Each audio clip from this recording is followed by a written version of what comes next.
Hello everybody, welcome back. Another Halloween night stream.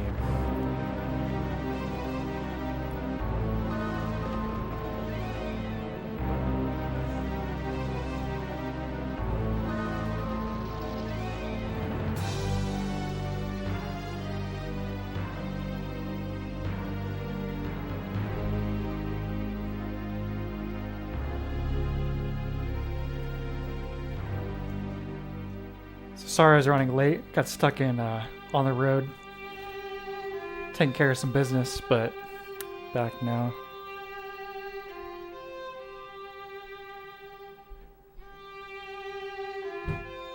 Checking out Castlevania 64, a game that a lot of people think sucks.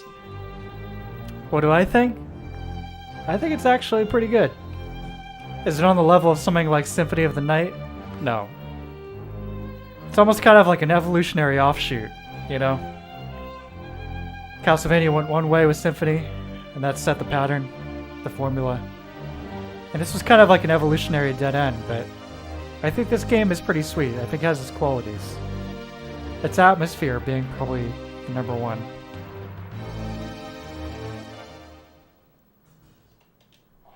Just swap out the button config here. We'll get started.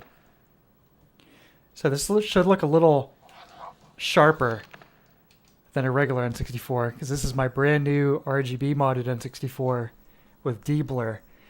I don't know if you guys can see it coming through in the stream here, but I'm toggling the blur on and off. The N64 is built-in horizontal blur. So when I turn that off, it should result in a little bit more of a sharper image. So that's it on, and that's it off. But we didn't come here tonight to look at sharp pixels. We came here tonight to play some Castlevania 64. So let's check it out. Sabotage, yo, how's it going? Malice, hey. Yeah, I've only heard not great things about this, but never actually saw it.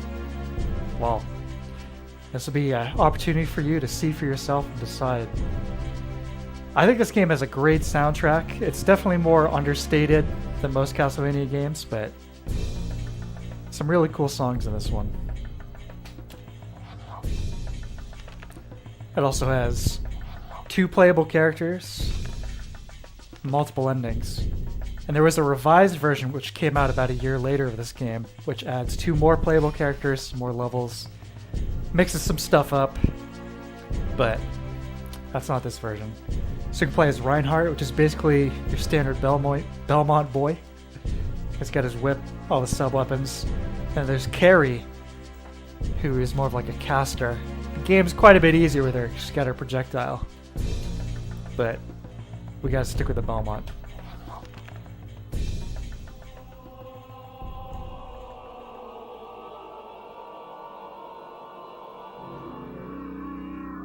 Necronomicon Ex Mortis, the Book of the Dead. Transylvania, in the mid-19th century. Yeah, listen to this music. The province of Wallachia. In this time of peace and plenty, no one foresees the return of ancient horrors. But the old legends live, and soon the land will again be plunged into darkness. The people have returned to the path of wickedness, and the bonds that seal their evil ruler's spirit are weakening. This is definitely the era Castles, of Konami starting to flex their superior voice acting compared to most Japanese Count games. Dracula awakes. Compare this to Reinhard Capcom. Schein, heir We all to love the Capcom, ancient but Belmont clan of vampire hunters. His blood dooms him to oppose the might of Count Dracula. Wielding the holy whip of his ancestors, the young vampire killer begins his quest. yeah, this is D-Blur. This looks pretty good. A lot better than regular N64 output. But yeah, to me, this game's number one appeal is its atmosphere. It's almost like it almost has a survival horror element to it, you know? Not necessarily in terms of mechanics, but just the overall presentation kind of has that feeling.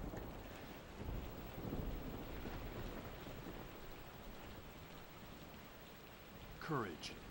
Don't leave me. Don't leave me, bro. Yeah, so we got our Belmont here. He's got a sword. Got the whip. Which, of course, can be upgraded.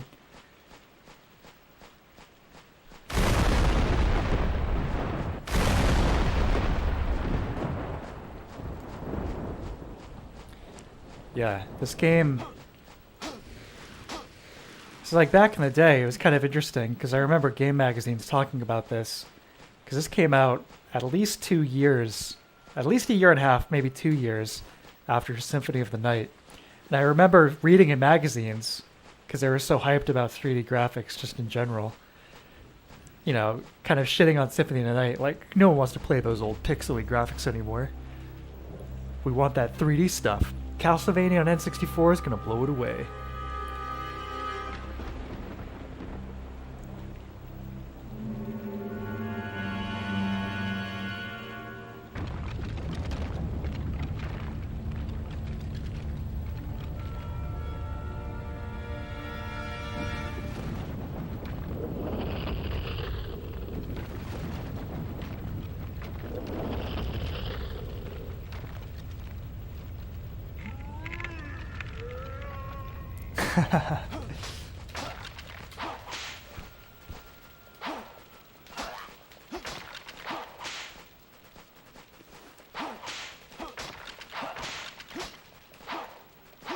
Now, if you're wondering, where the hell's the music?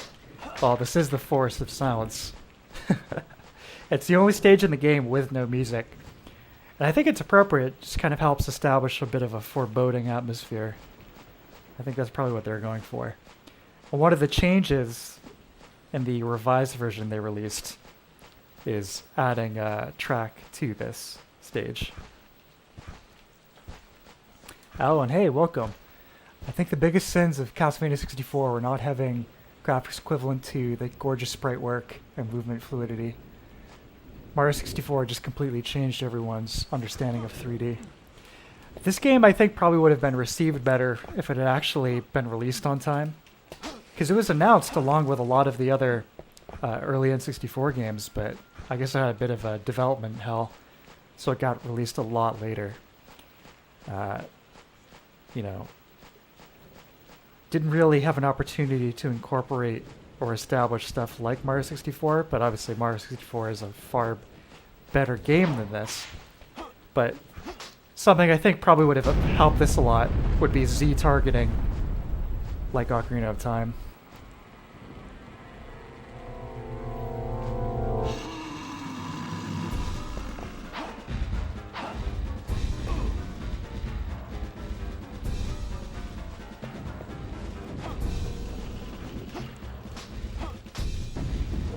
Yeah, another thing that kind of spoiled the reputation was the pretty quick turnaround of Legacy of Darkness, which is the upgraded version.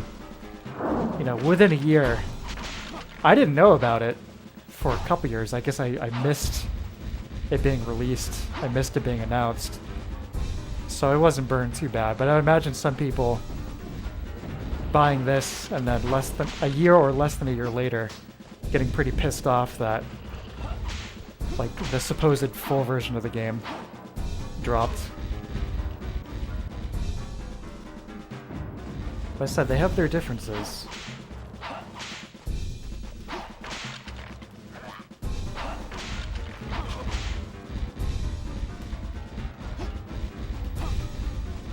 So as I mentioned, with the day and night, the multiple endings, one of the things that influences that is this day and night cycle. Basically the amount of time you take to get to and kill Dracula.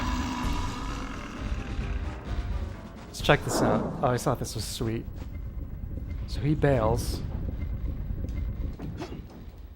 But check this out.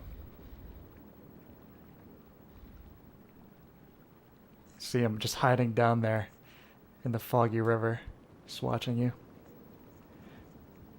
Now, I wonder... Now, obviously, using fog in this era of 3D is a way to, you know, conserve resources, you know, the limited abilities of these early 3D machines. So fog was used pretty plentifully. But this, kind of like Silent Hill to me, is an example of a game using it in a way to help the atmosphere rather than hurt it. It's pretty well implemented too. It's a pretty smooth transition. I'm starting to sound like a Digital Foundry video.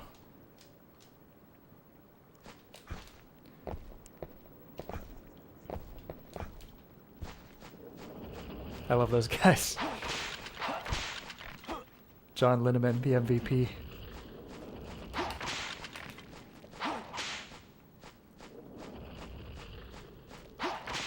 But this game has a lot of neat things like that.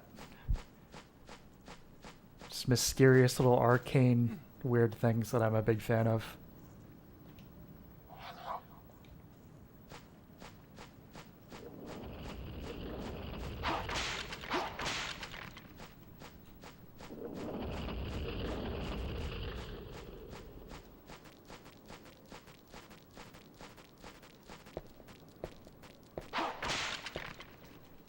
Got that 3D sound. I could hear him coming from off screen.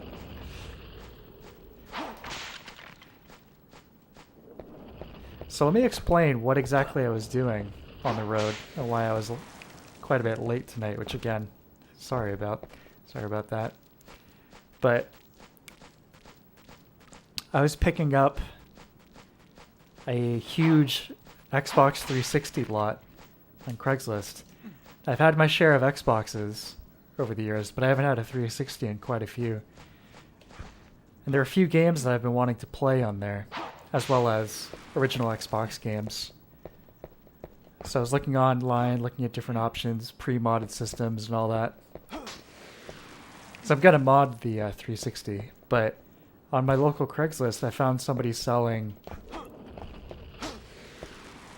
for $60 two Xbox 360 Slim systems, 12 games, 7 controllers, 2 headsets, AV cables, 1 power cable, all of that for $60. And it's just an insane deal. And I kind of went half expecting to get jumped, but now I got it all. So, gonna get that set up pretty soon. And one of the games I got, I was planning on picking up anyway, but it happened to be included with this huge lot, is one that I think I'll be playing on Sunday night as part of our Halloween month finale.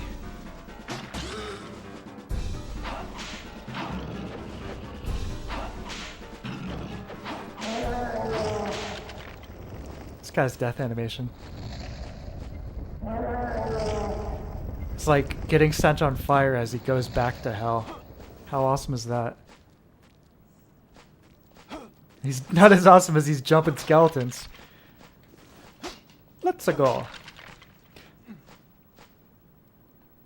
There's some kind of trick here, speedrunning trick. Although I think I'm supposed to do it before that. See, Alan, I enjoyed some of their CRT stuff recently. I like having something to point out when my wife complains about the tube taking up space in our flat. Yeah, I'm a huge fan of CRTs. In fact, I'm playing the game on one right now. I'm playing this on a Sony PVM 20L5. But I feel you. I've got several CRTs. I have a bunch of PVMs. I've got like 5 or 6 consumer sets. I'm a CRT guy for life. At least until I get an OLED and a convincing enough CRT filter, and then maybe we'll see.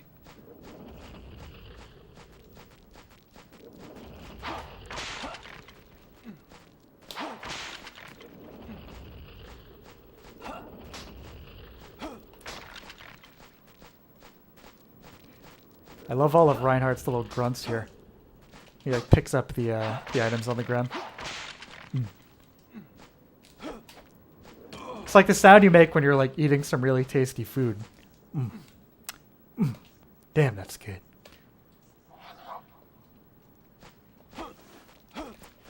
And I think, if I recall correctly in this game, there's not 1 but 2 forms of meat you can find in the various walls of Castlevania. So, maybe more appropriate than ever.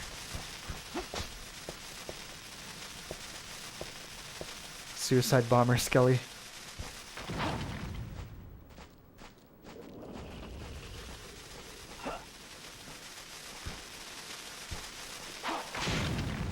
Awesome. Another save point. Sure.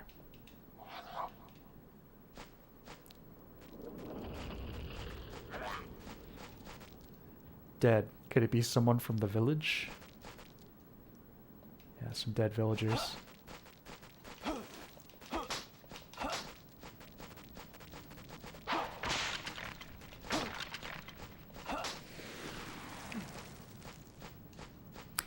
Yeah, pretty crazy deal. I mean, I'm not gonna keep both systems, although for that price, maybe I'll mod one and then keep the other one if I ever want to play Xbox Live again.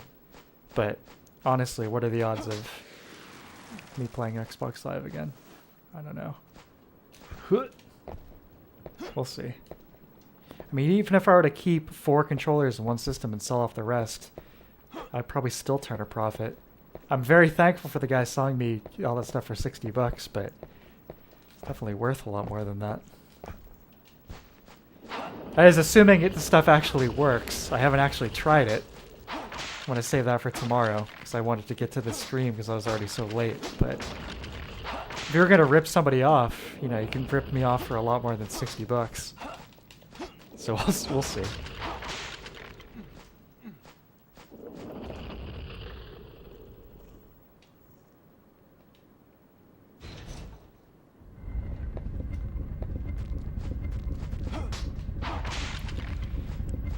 I've had a few 360s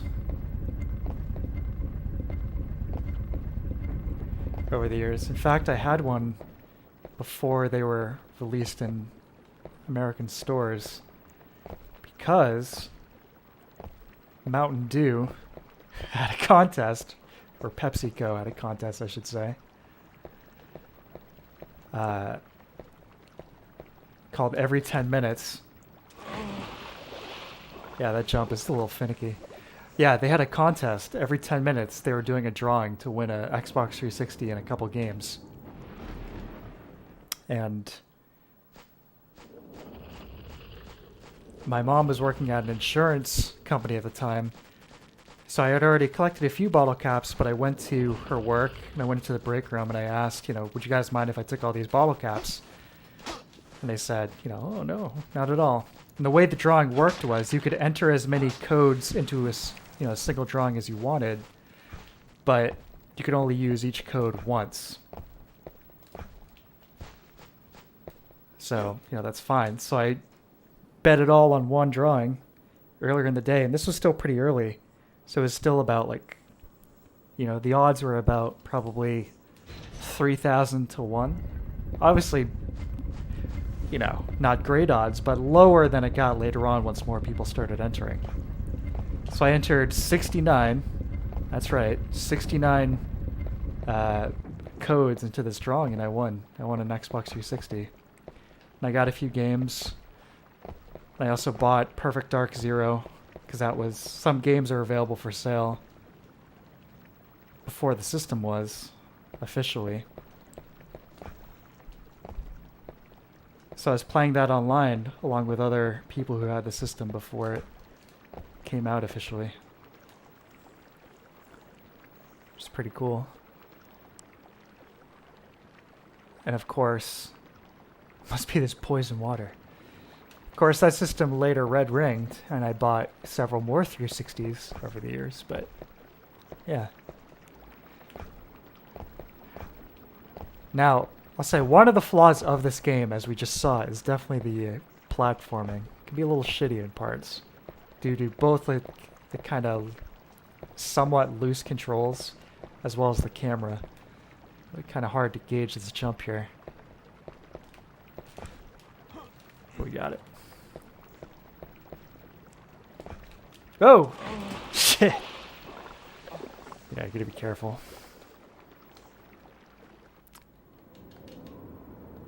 Yeah, those jumps are frustrating.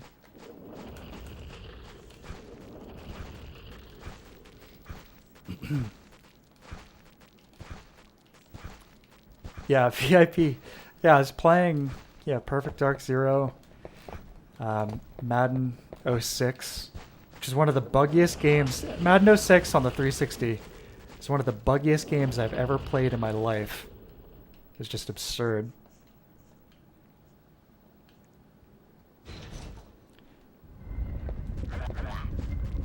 See if we can do this. Huh!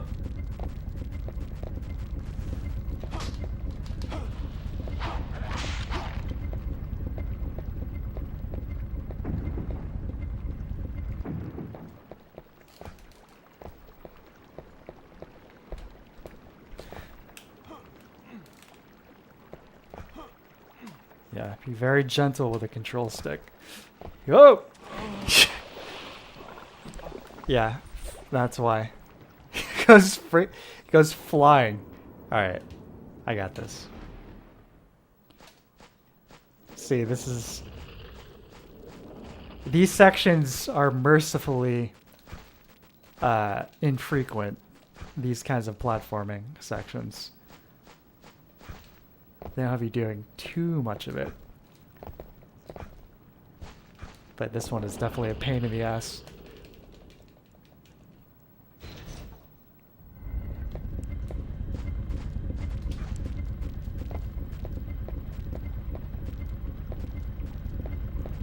Could probably make a running jump and grab one of those from this platform while it's still up there, but I don't want to risk that.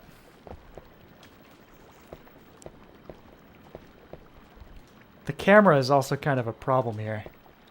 It's like asking you to basically make a diagonal jump.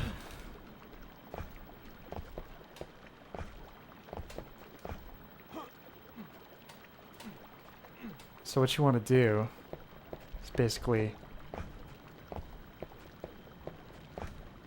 jump, then hit the analog stick. Because if you're holding the analog stick even gently and then jump, he just goes flying. So here we go. But yeah, Perfect Dark Zero, it looked good, but man, at least for the time, that game was a major disappointment after the original.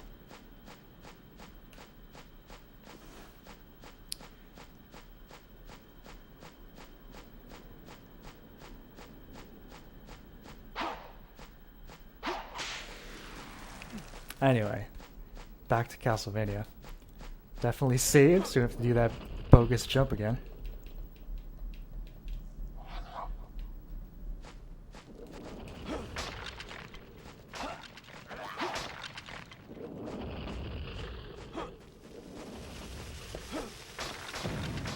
The projectile weapons have auto aim, so there's that at least. You're not trying to aim this stuff without lock on.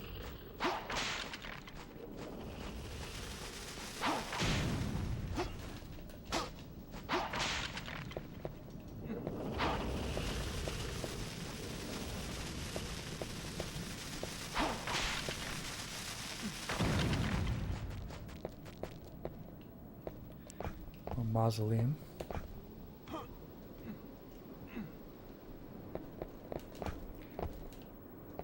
There's definitely something hidden in one of these.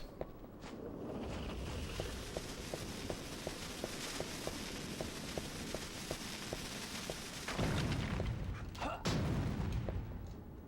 coffin, but no body. Why could that be? Roast chicken. Somebody's been hiding chicken under my coffin.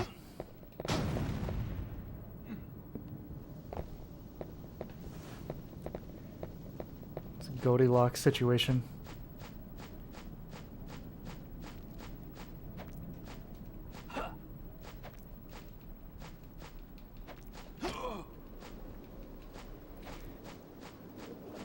Look around. I'm not sure if you're supposed to make that jump or if there's a switch you're supposed to hit here.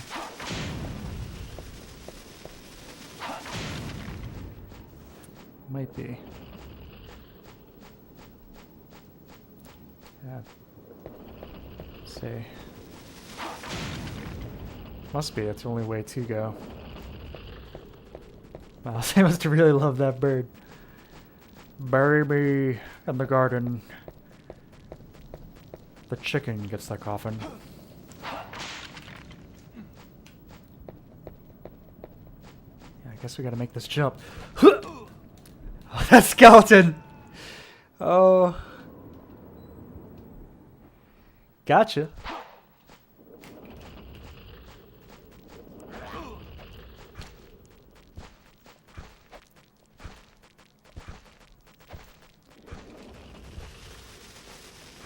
The cliffside jump sequence was a showcase of the movement problems, overly precise, and a geriatric animation speed.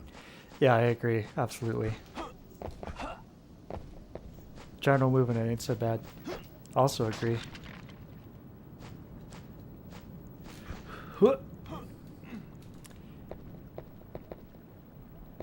Yeah, I believe in Legacy of Darkness. I know that they spruced the camera up. The camera is definitely better in that version, but I think they also tightened up some of those segments where the jumps aren't so crazy. I love that sound. Listen to this.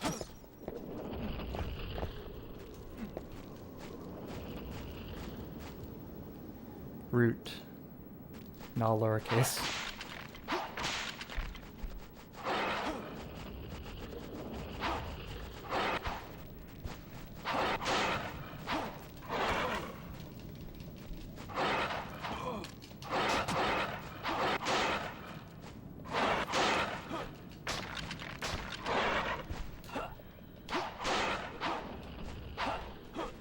Very fast werewolf.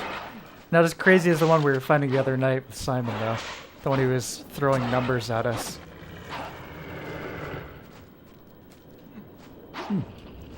Yeah, let's eat some of that chicken, shall we?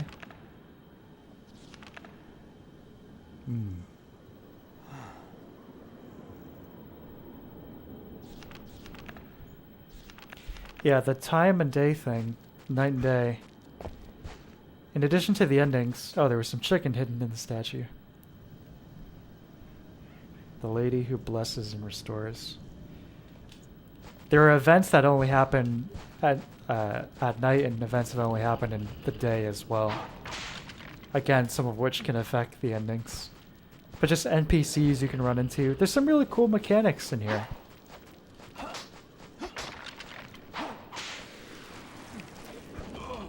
I think if this game had a proper sequel to work out the kinks, it would have been really successful.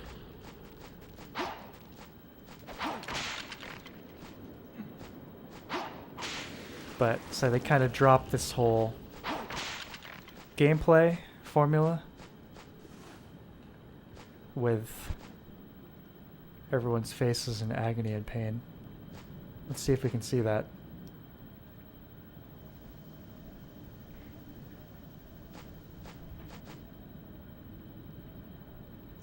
Yep, looks pretty agonistic to me.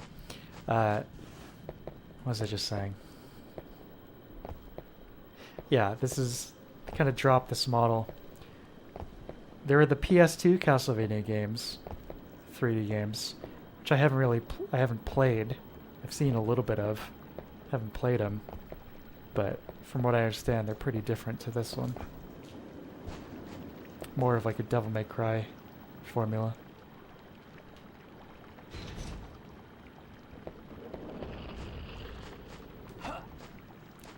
Faces in agony and pain, considering the jump sequence there. Good one. That's for sure. Mouse. Yeah, no music is helping the atmosphere. Yeah, it's good sound design. Nice ominous wind.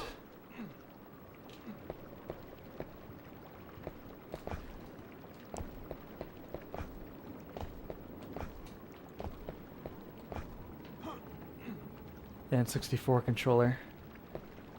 Perhaps the touchiest of all analog sticks. This one's in pretty good shape. I've got 2 of them left these days. This one's not too bad. My other one's pretty ground down. It's that weird like dust all on the inside of the inner circle.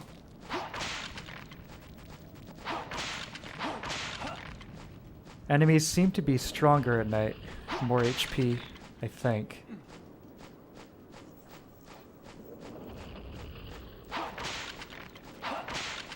Yeah. Definitely. Look at this guy. Die. Let's take a look at the skybox. Not bad. Oh! This guy in first person. Oh, I want to take a good look at you, Skelebro. Spooky. You guys are like... It's like what the Coneheads skeletons would look like. The last time I played this was emulated several years ago, and I used a fan-made HD texture pack on PC. It looked pretty good, and I might use that again if I revisit this, but I wanted to break in this new N64 mod. So this is a handy little thing, a concession to the aspect of, you know, certain things only happening at day or night. They give you these day and night cards which you can use to advance time. So you don't have to just like stand around and wait like you would in something like Shenmue. That's still closed.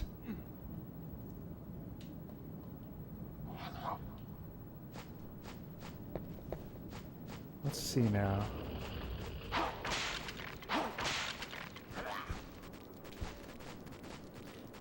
But again, the time you take, including time that passes by using those things, will affect your ending.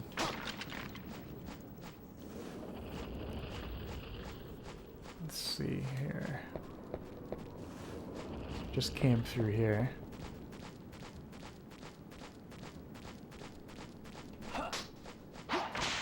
We hit that switch. But maybe get to the other side of the river, perhaps. Almost at the end of this level, either way. To the second stage, which has one of my favorite songs in the series, which is still pretty understated, all things considered, but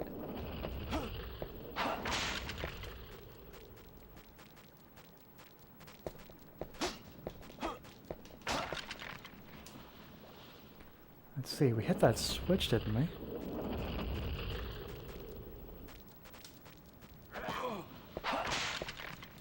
So we just gotta backtrack a little bit more.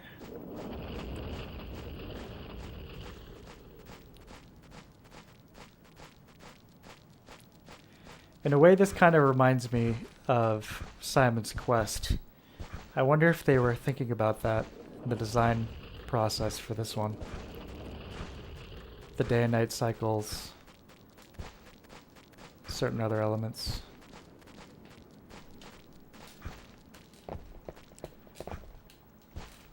Oh, that's close. Yeah, here we go.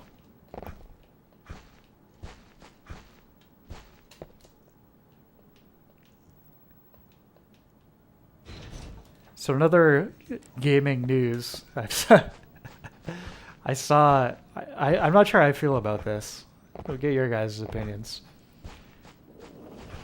Supposedly, Warner is developing their own Smash Bros. Type game with characters from all of their different IPs, including Gandalf, Batman, Shaggy from Scooby-Doo, and several others.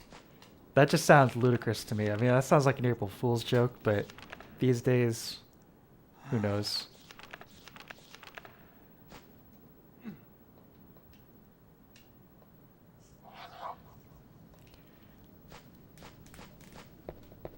So like trying to explain this concept to J.R.R. Tolkien. Our rematch. The skeleton boss. He found his way through the river. And Not only do we have a giant skeleton, we've got our skeletons on motorcycles. Slightly anachronistic, but hey. It's not like this series is all about the realism, right?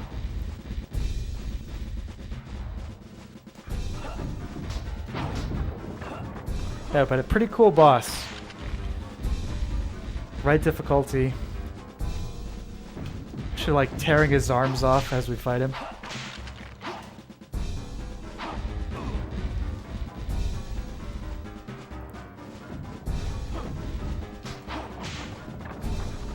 He's also like a cyclops, apparently. He's got that third eye socket in his forehead. Not a cyclops. I don't know what that would be called. Third eye open. Joe Rogan skeleton.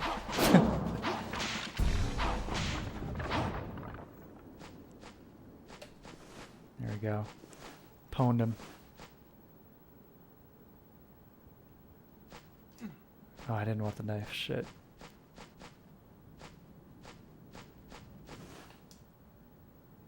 Yeah, let's take a closer look.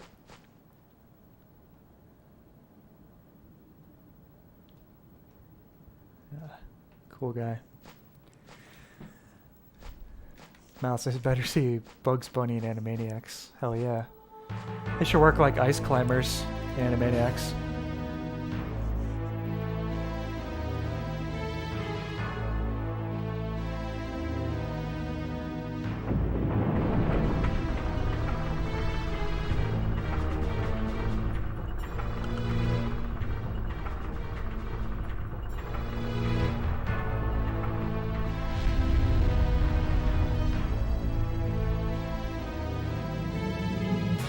There's a lot of these early 3D games were already starting to do some cool cinematography right out of the gate.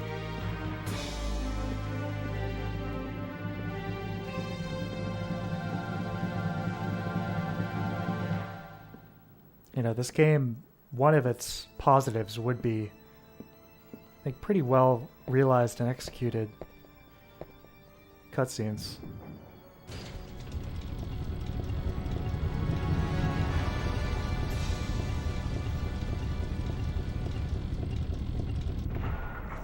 Amazon's MMO had like a 70% drop-off rate. I don't know about these companies trying to make games. Yeah, I think it would have to be a really killer app for me to try and touch one of Amazon's games with a 10-foot pole. Oh, and I don't even like Smash itself. I suspect everyone interested in that style of fighter has already boarded that vessel. I'm surprised it's taken this long for more companies to do it.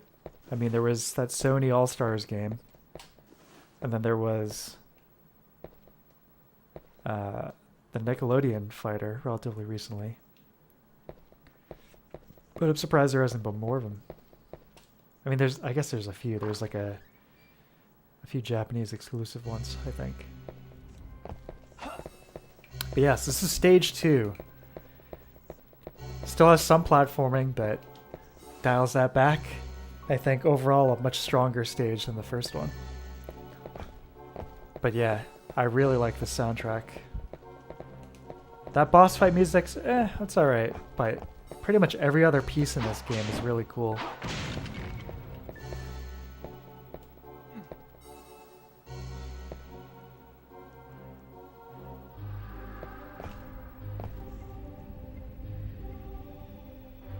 Yeah, these 90s soft synths and choirs are really cool.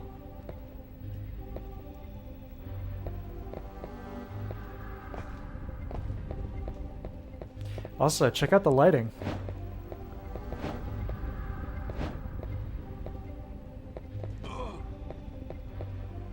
It's a nice detail.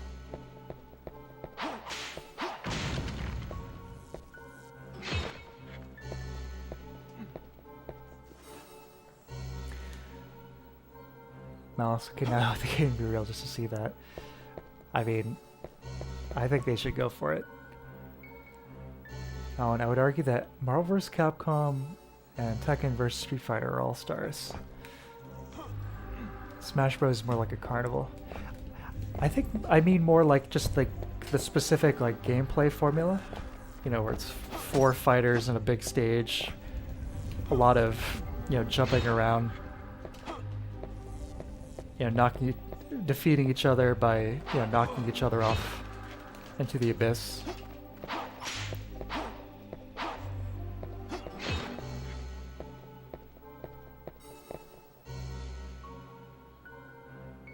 Yeah, Smash Bros is like a smorgasbord of just like video game culture.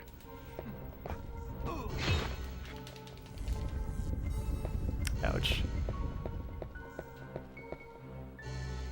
Street Fighter vs. Tekken was okay. I picked that up on release, but I think that game needed a lot more balancing. And then they never came out with Tekken vs. Street Fighter, because there's supposed to be 2. Street Fighter vs. Tekken, developed by Capcom, and then Tekken vs. Street Fighter, developed by Namco. Forgot the door button for a sec. Sorry.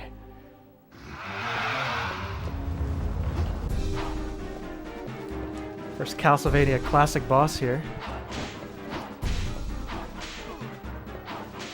Pretty much a complete pushover, but it's nice to see him all the same.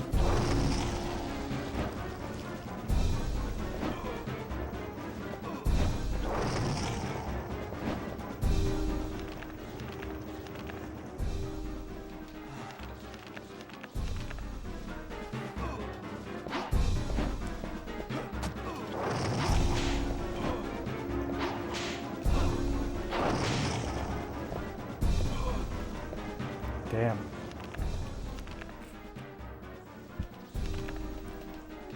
Yeah, I like the Breath of the Wild OST. I'm not crazy about it, but I think it's good. I do like the piano stuff. I just wish it had more of those like traditional Zelda tracks, but you do get those in the villages and some of the cutscenes, Divine Beast dungeons.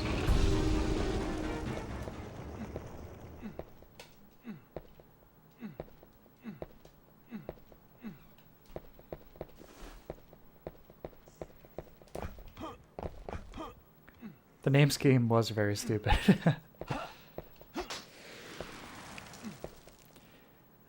I just say I'm a sucker for these kinds of skyboxes. So like a lot of the 90s 3D games just had this look to them, these skyboxes.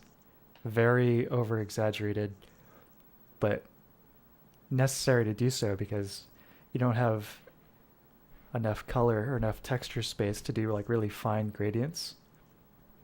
So I think that was a result of, you know, working with what you had. So high contrast kind of skyboxes like that.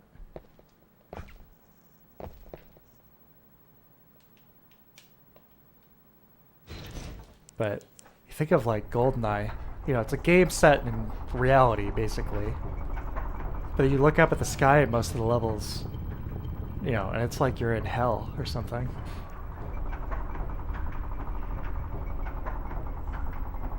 It's like blood red skies with, you know, doomy black clouds.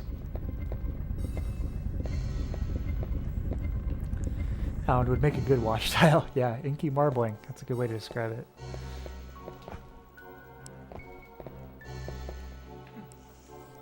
Well, 360 camera swoop there. It's like joke with a friend we were playing this back in the day. Mario 64 had the Leica 2 guy who was like the in-game camera operator. In this game it was one of the Medusa heads flying around with a camera.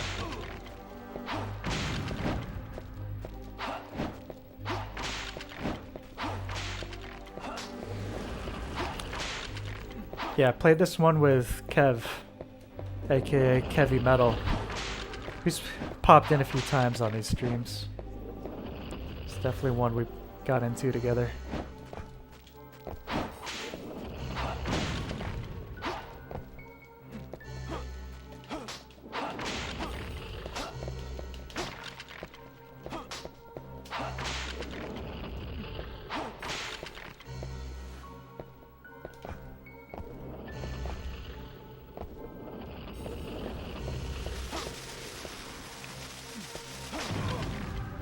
Yeah, maybe don't hit the suicide bomber skeleton with your sword. Probably not the best idea.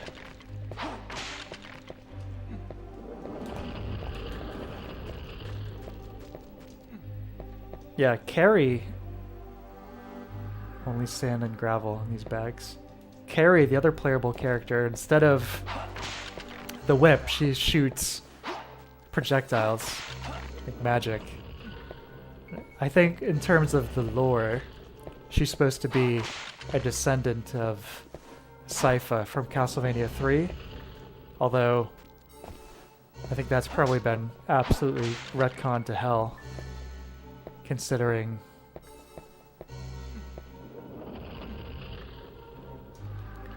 I think Trevor and Sypha hooked up canonically at this point, which would mean all the Belmonts past him are descendants of Sypha as well.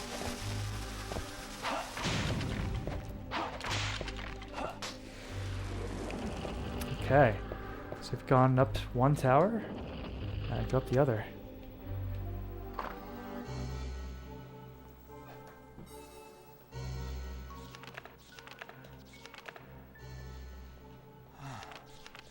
Ah, tasty chicken. Yeah, this one has no floor.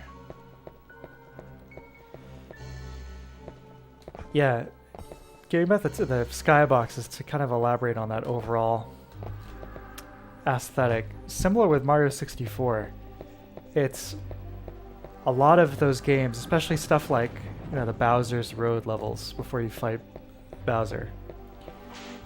They're very abstracted environments. You know, the platforming comes first, as it should. You know, it's a game. Gameplay should come first, right? But leaning into this kind of weird, otherworldly aesthetic, it does it extremely, really, you know, well. And later on, you know, somewhere like Mario Sunshine, it's like, okay, you know, there's gonna be, other than the like bonus puzzle levels where you lose the flood jetpack, you know, they're more those, with the exception of those. Oh shit. With the exception of those, you know, it's more conventional, like, world design. You know, buildings, platforms that mostly make sense. But there is a specific time and place, and it just itches this part of my brain, which not a lot of games do, because they evolved kind of past that. Kind of rambling here, but I'm trying to say is I would love to see some more games that did that kind of weird, abstracted kind of level design.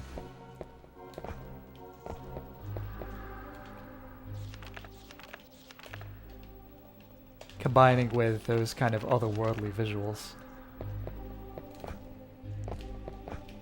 And stuff with gameplay mechanics as tight as Mario 64.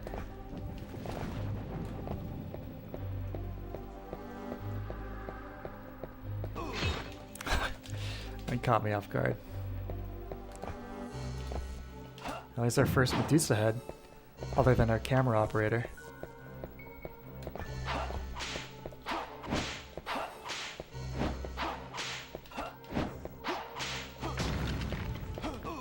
Mouse, the Mirror's Edge DLC maps are like that. I gotta get back to that. Yeah, that's awesome. The most recent example I can think of is some of the later content of GTA 5. The races like in the sky. Where they just, yeah, they said, you know, fuck it, let's just have like a bunch of cylinders and shapes and half pipes just like floating in the sky above the city. I love that.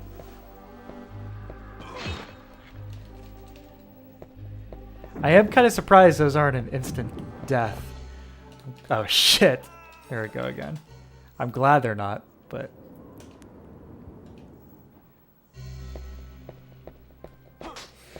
So I'm rambling about skyboxes.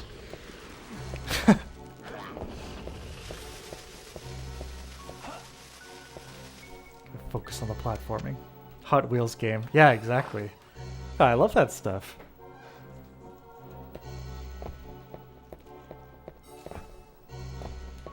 I think that's an approach to game design which is kind of underutilized generally right now. At least environmental design. Have you guys seen the ray traced mod for Mario 64? It's a guy, I believe he goes by the name Dario. He's working on a mod of the PC port that people put together for Mario 64 with the source code that leaked a couple years ago. And it looks insane. Ray trace Mario 64 looks beautiful. There's something about that art style with real-time lighting and reflections that just looks gorgeous. Oh no. Into the pit with him! Alright, I promise I'll get it this time. No more dumb deaths.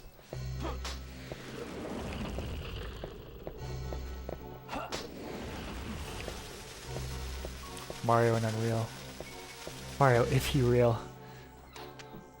Exactly. Have I seen the GTA Trilogy remaster? Yeah. You know, I think for the most part it looks pretty good. I think they did a pretty decent job balancing the old school, more cartoonish aesthetic with some more kind of modern effects. I think it looks pretty good. But I'm also aware of some of the shenanigans they've been pulling, going after modders of the original versions. Plus the fact that they're straight up delisting the original versions from Steam. It's a little sketchy to me.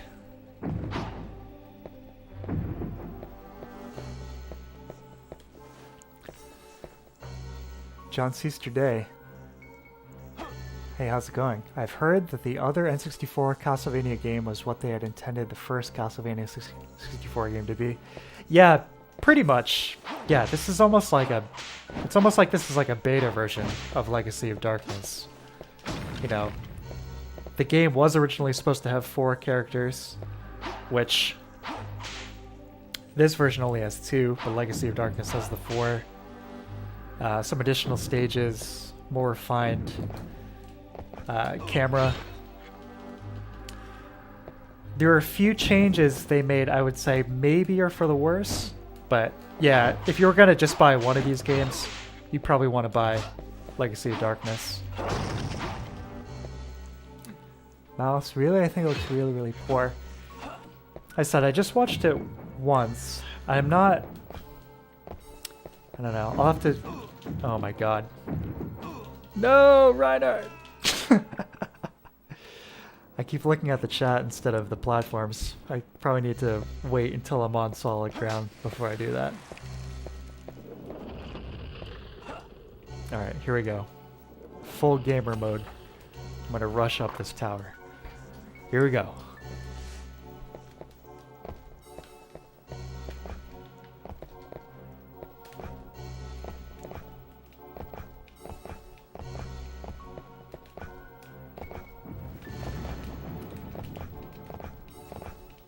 I like that if you alternate the jumps rhythmically, he alternates his, oh my god. He alternates his hands as he's doing the Mario thing up in the air.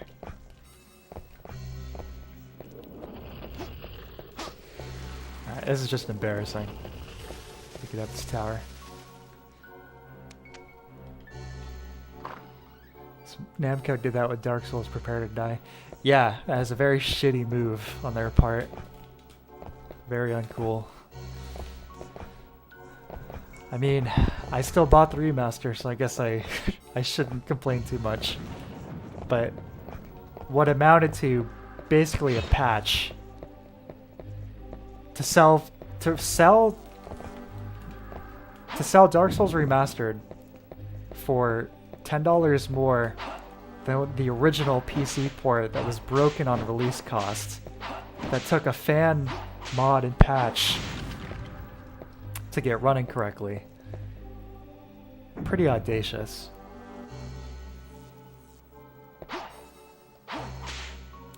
Alright, I'm gonna watch this timing here.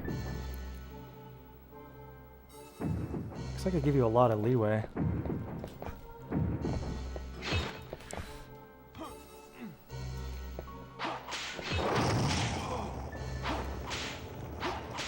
Spicy dragon. Alright, take some chicken here. John, are you familiar with the Lacard Chronicle fan games by Megami Games? Thanks for answering my first question. Hey, no problem at all. I appreciate you hanging out. Lacard Chronicles. No, I don't think I've heard of that. Tell me more.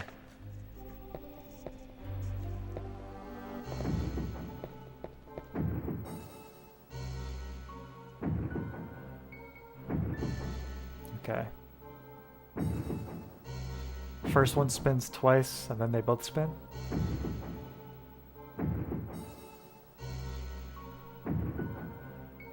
Well, wait. Is there a pattern to this?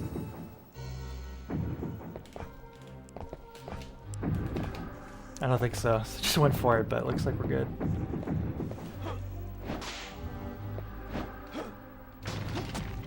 Chop the fire. Alright, here we go. Another tricky little jump. Oh my... Oh, shit! Okay, I gotta remember that. I missed the jump, but I just held A and kind of held back on the control stick, and he like spun around in air and caught it. Nice. Oh my god. Oh.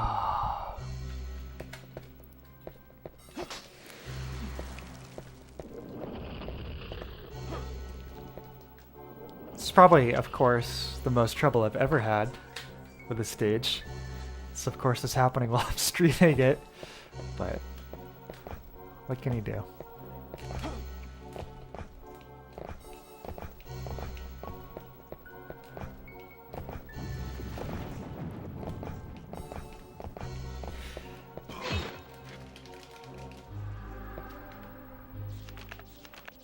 Let's eat that chicken now. Get that out of the way.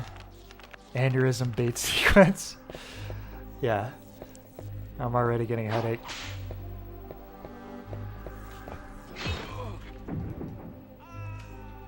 I don't remember it being this crazy. Spawning the Medusa head directly before you jump.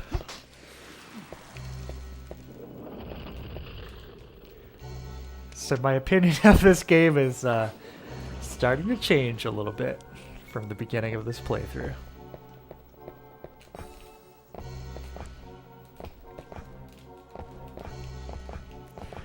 There are a few problems here, and they add up. It's kind of a compound issue. No pun intended. Basically, you have poor camera angles, tricky jump controls,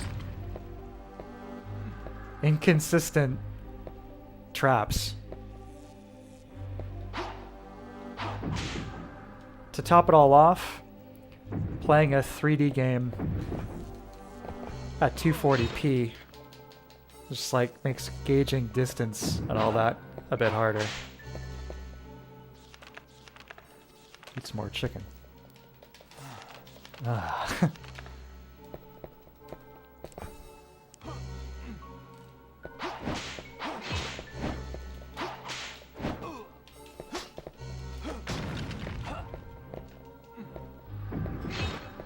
There doesn't seem to be... There's not actually a pattern with these things.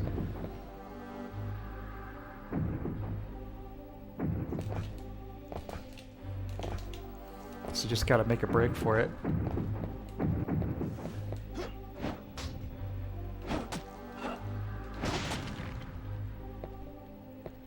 Yeah, this is tricky, because like I said, he goes absolutely flying if you're holding the control stick when you make the jump. It's like, do I dare make a walking jump, or do I jump and then hit the control stick?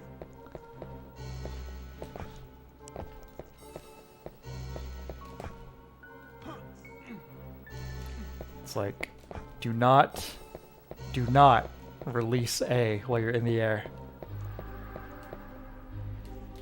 There we go. We're done. We're done with those jumps.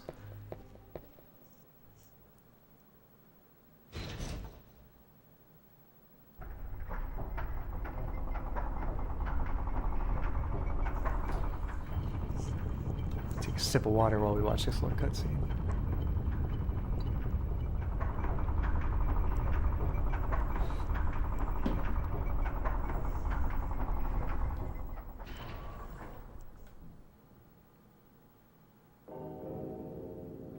Cool cutscene, cool ambiance. Oh, there it is in the distance.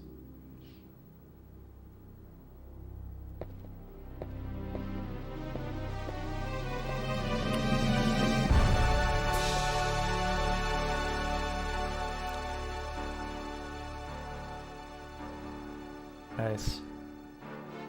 Oh, hey. Miserable worm. Upstart weakling. All who oppose the Dark Lord must die. Compare this to Dracula and Symphony.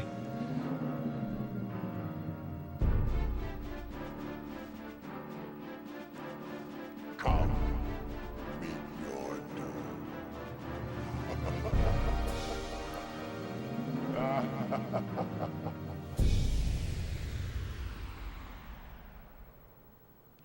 Two very different takes. Symphony is very theatrical, almost like a stage performance. I mean, literally the throwing of the wine glass. This is a lot more understated. Along with, you know, the mood of the game, it's definitely a lot less theatrical. For better or for worse. Save, so we never have to make those jumps ever again. John, look hard. Chronicles 1 and 2 are done in the classic side-scroll format. LC1 is more like NES, CV1 and 2, whereas LC2 is very like Symphony of the Night, free to download on PC. They have a new game coming too on Steam. I'll have to check those out. Yeah, that sounds awesome. Let's take a look at Castlevania in the distance there.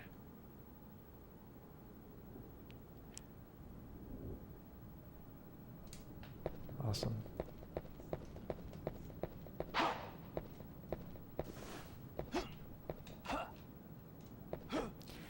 So we might have to revisit this game at some point with Legacy of Darkness and see.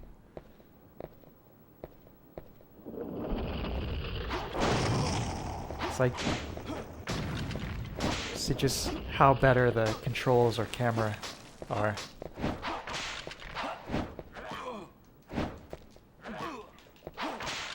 Wow, so why is the castle moving? It's just not the best use of perspective correction. That texture being displayed.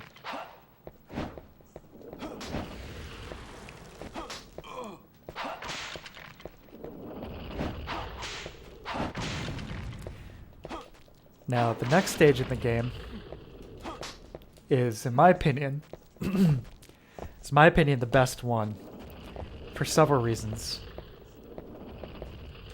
But one of those, other than the ambiance, the level design, is that it has, from what I remember, basically no platforming whatsoever.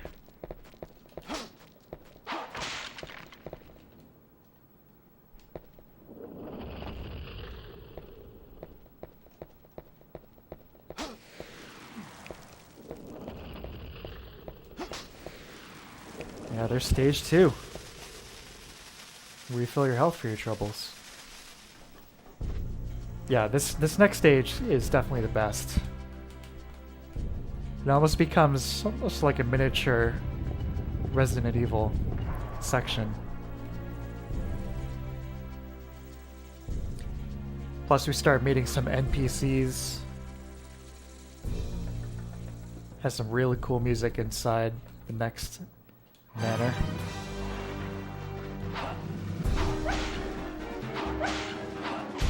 Fight some Cerberus. Cerberi? What's the plural of Cerberus?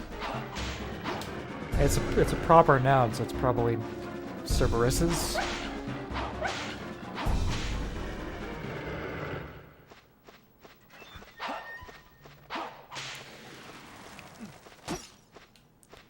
Definitely the best. Shit.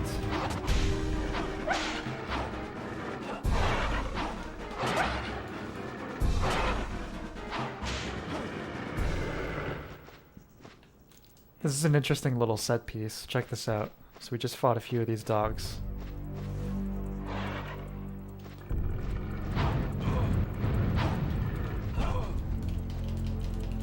A hellhound in the dark.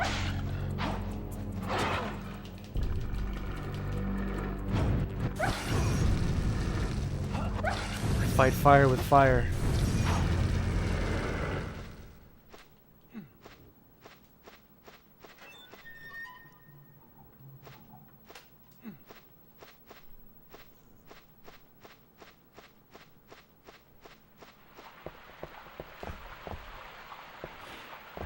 You know what this reminds me of? I should say what I was reminded of while playing. It's Aldi's Keep from Dark Souls 2. I remember playing that, getting to that area, and thinking, this is extremely similar. I mean, obviously, they're not the most unique concepts, you know, a villa on the foggy countryside, but given the overall atmospheres of both games, this is immediately what I thought of.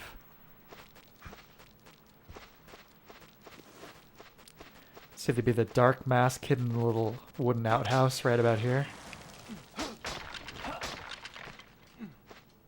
Which definitely looks its funniest in Dark Souls 2. But yes, let's enter this villa.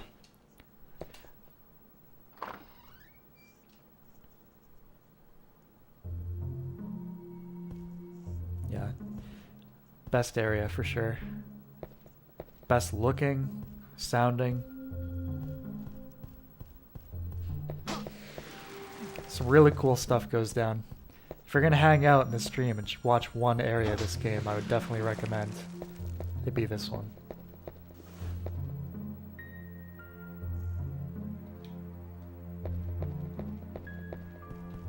Need some light shining through the windows.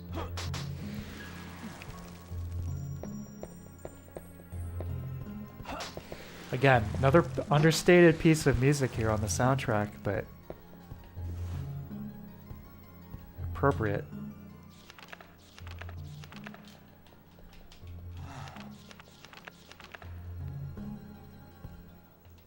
Nice little Baroque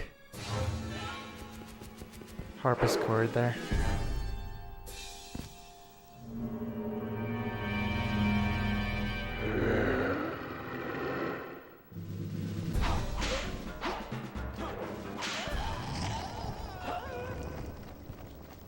That's something strange you don't see in more Castlevania games. Vampires. I mean, he is Dracula. Why do we not see so many vampires? This game's got them. Now, in first area with the traditional castle opulence. Yeah, exactly. So we get closer to Castlevania itself, things start to become a little bit more ornate.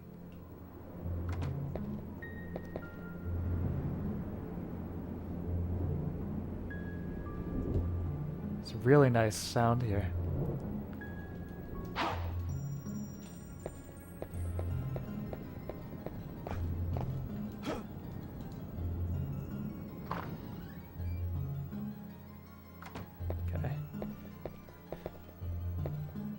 Little bloody rose garden. There's an NPC who's here we can meet, who only shows up during certain times of day. We'll have to try and see if we can talk to her.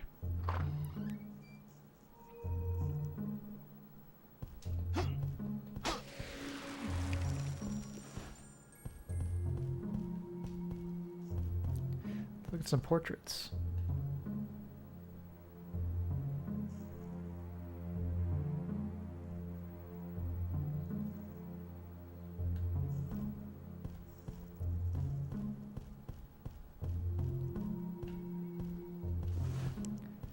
He's leaving their knives and axes around again.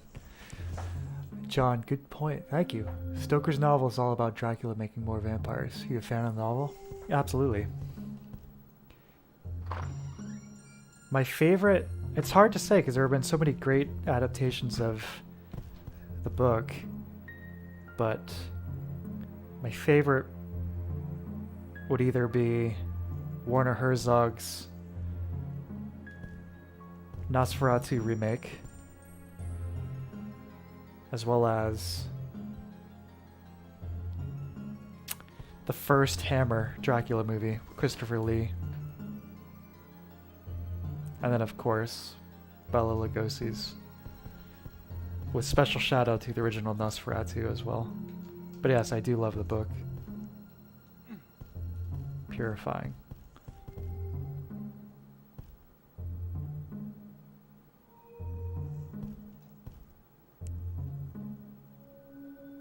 More portraits. Oh, and I feel like they missed a trick by having this area come so late in the game. Traditionally, this area comes in around the third scene to just change to set the tone better. Yeah, probably should have been a little earlier. This guy.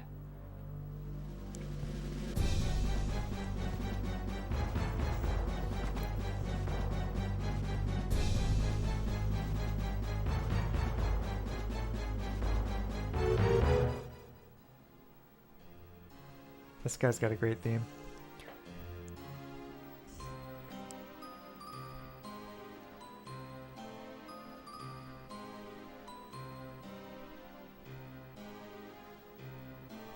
You look like a villager, punk.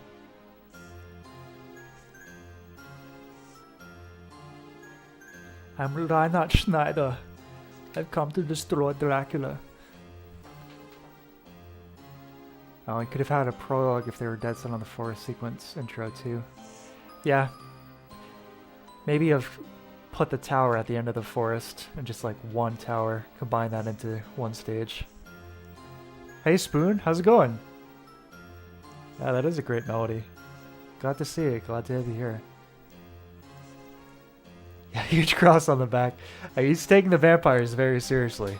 You never know.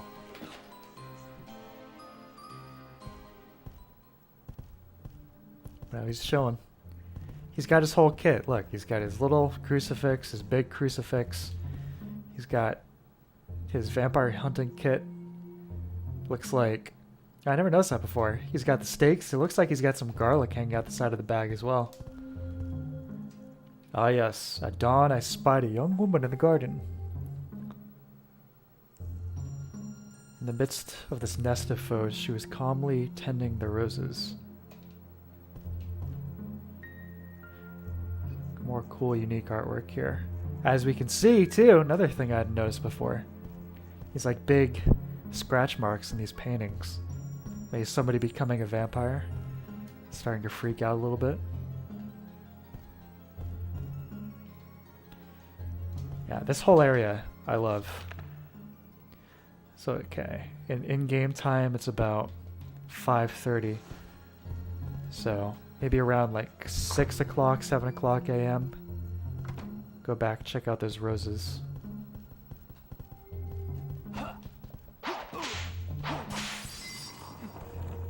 Shattered. Dormark Storm is locked. Yeah, you gotta watch out for these guys jumping out. I like the detail where they're not just stained glass people, but there's actually knights in the stained glass. It seems like an obvious thing, but I like that little touch. What other fine figures can we find in here?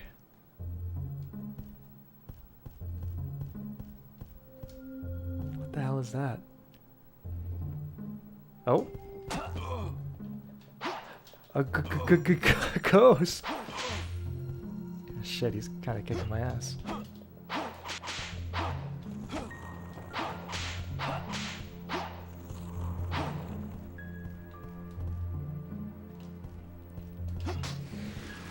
As my brain is 75% Dark Souls, I'm thinking of some of the indoor environments in Anor Londo here.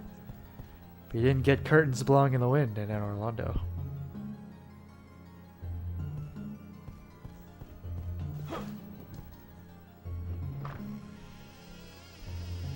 Let's see if there's anything else on this floor. Oh, and I wonder if he accosted her to slap on that genuine human inside sticker he tagged us with. Hmm. I don't think so.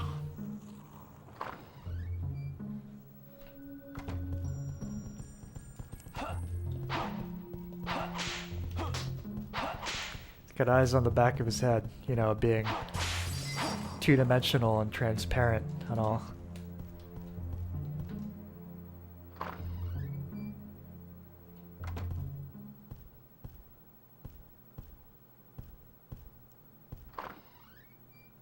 Oh, this is a cool cutscene. Check this out.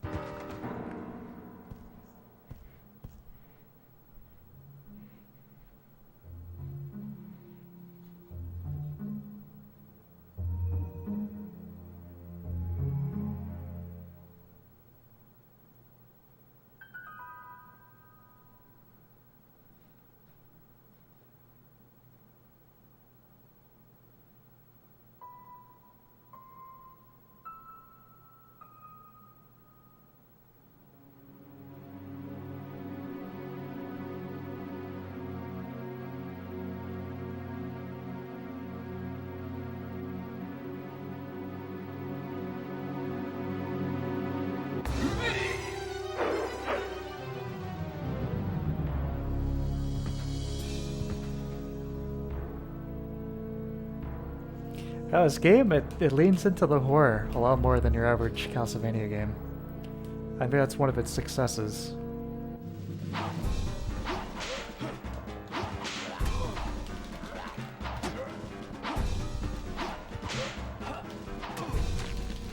We still can't see him in the mirror.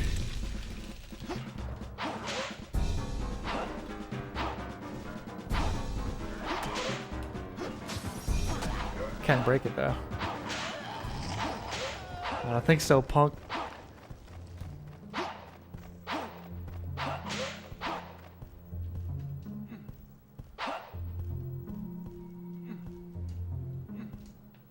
Purifying a vase, excuse me, of beautiful roses.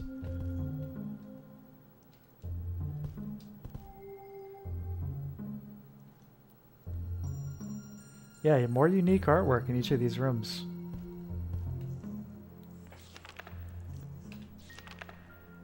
Well, that's right. I'm familiar with this OST because I listen to a lot of it on my USF playlist. Cool. Yeah, it's a great OST.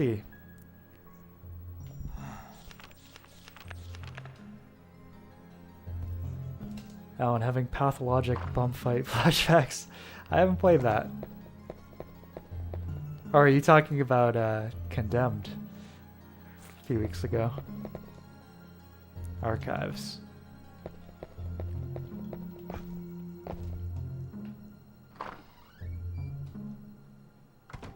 Mirror's back.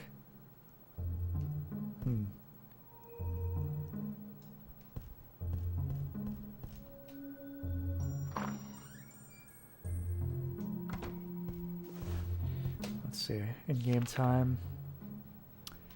Not quite dawn. In fact, just about midnight.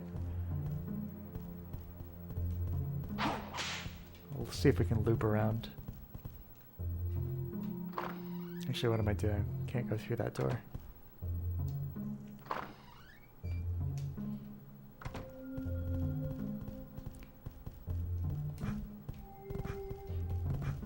Now that I have a 360 in my possession, although I have had a PS3 this whole time, I could play Condemned 2 at some point. We'll see. Maybe next Halloween.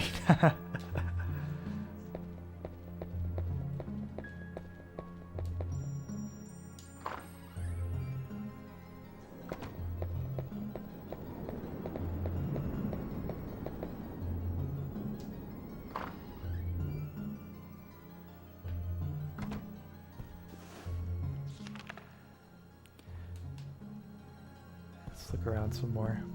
Then we'll pop back in the Rose Room.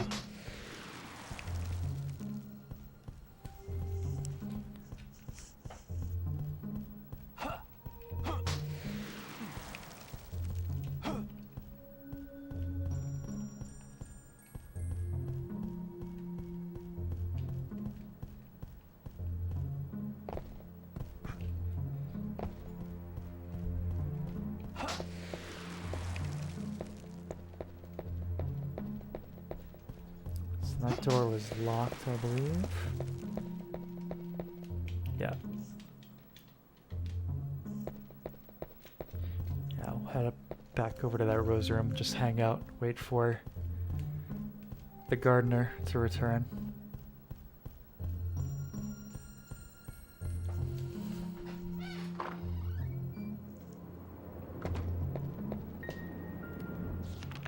$2:26. Be a minute or two.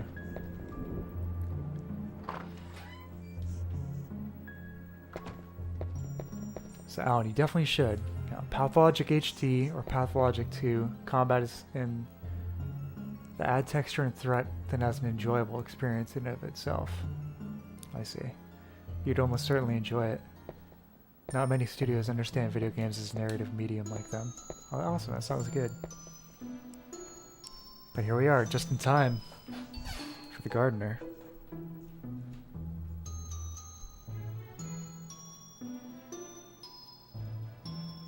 Or femme fatale vampire. The original Lady D. Not really.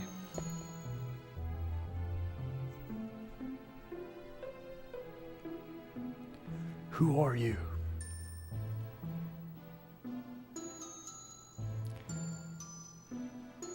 I look after these white roses. White roses? Oh. You're a vampire? Don't tell Vincent. None but vampires and demons live here.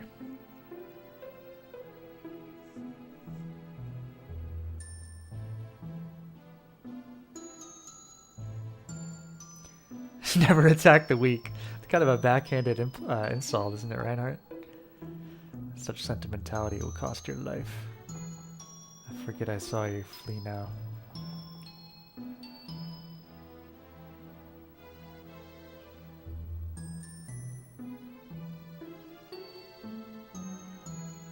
So well.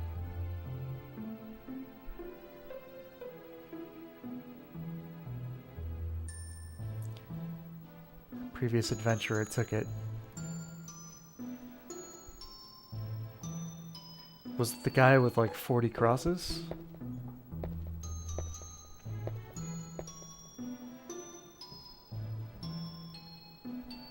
Do not lose your life too quickly.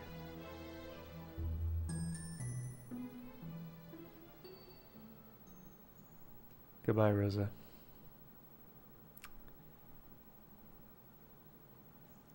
I can understand the plight. It's a lot of roses to pour blood on.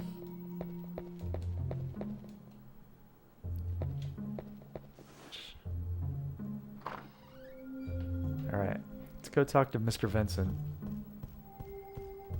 Again.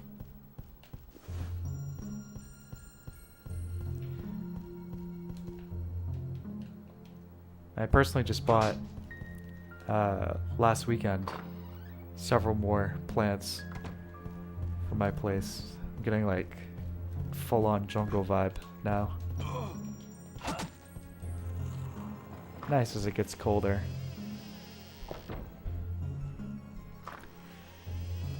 Yeah, I really love this area. I think it's the strongest in the game for sure. It's like a really enjoyable set piece. Cool interactions with these NPCs.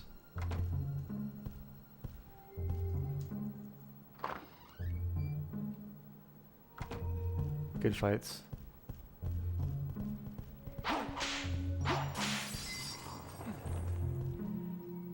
Where's that room with Vincent? Where is that guy?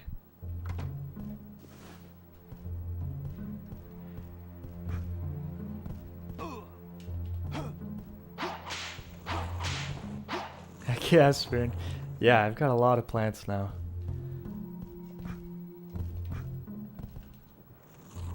I think I might get one more. I think I might get like a big potted palm tree.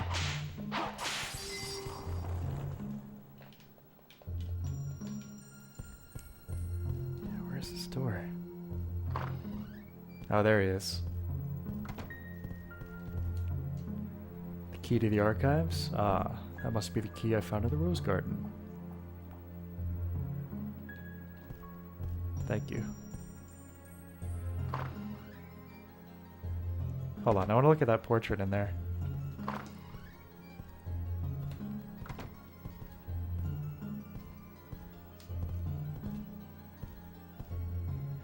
Nice. He's got a fancy hat on.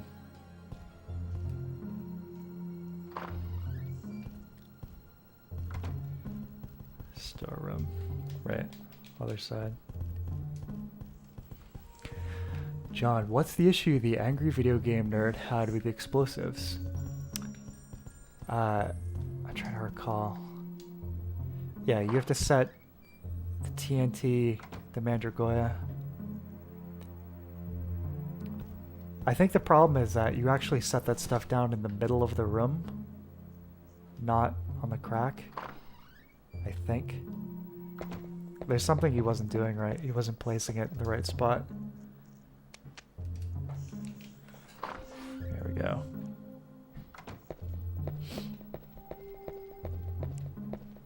But yeah, that section is very devious. Having to, you know, carry this explosive if you jump or get hit or fall at all. It explodes.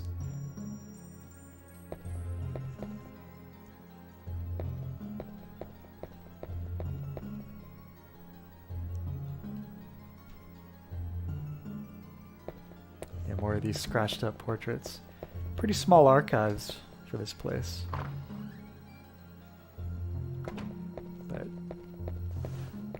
we're making our way into the next segment in a moment here.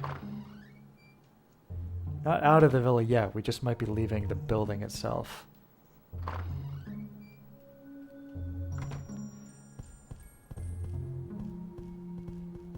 It's a very hypnotizing piece of music, isn't it?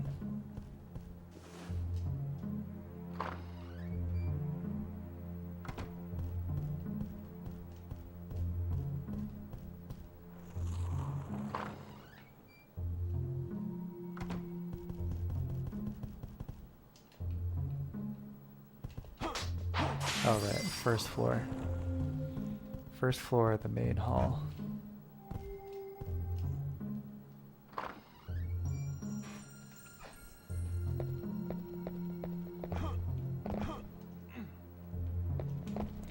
So catch a look at this.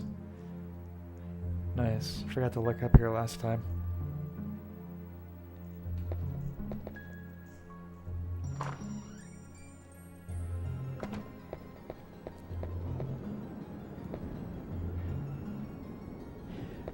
This game has a really good implementation of its sound design overall is very good, but its use in like a 3D space is done very smoothly for a game of this vintage.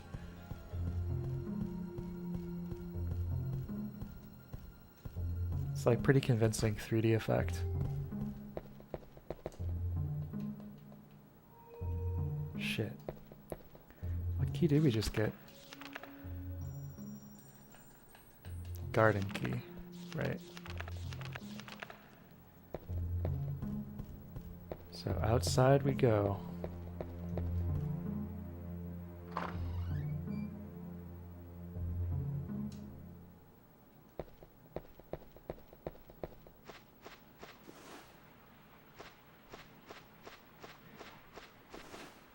So it's been about 24 hours since the last time we were in here.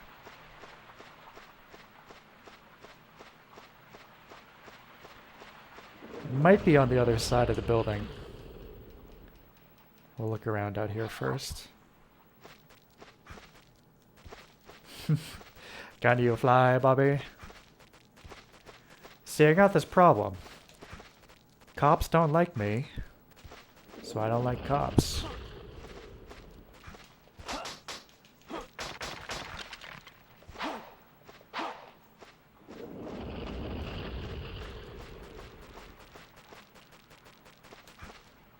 Yeah, it must be somewhere inside.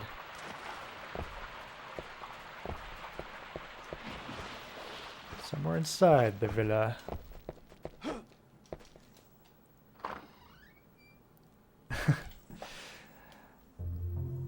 Alan Robertson, have you listened to any of the old orchestral game concerts by the Tokyo Philharmonic? I'm not sure. I don't know if I have. Yes, AVGN did play this. It's part of his Castlevania marathon episodes. I believe shows you how much of a fan I am of that guy. Episode somewhere in like the 70s or 80s.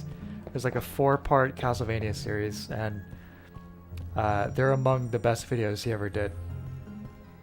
Definitely check those out.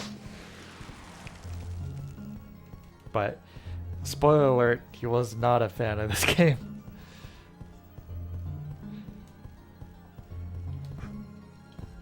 That's alright.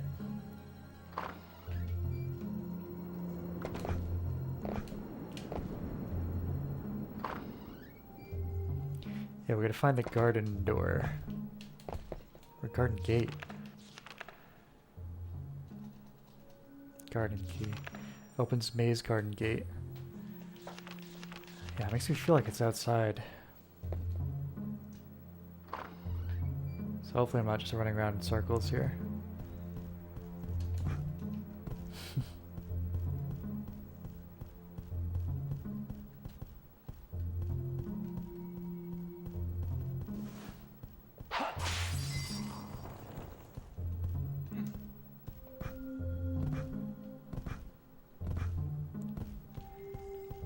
Sometimes he disses games on that show, but he loves the game, really.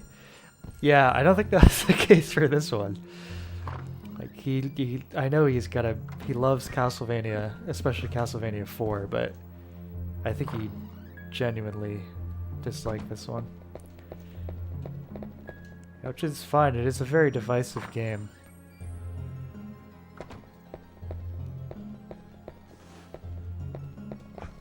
Just seeing if there's like a door I missed in here. Nope.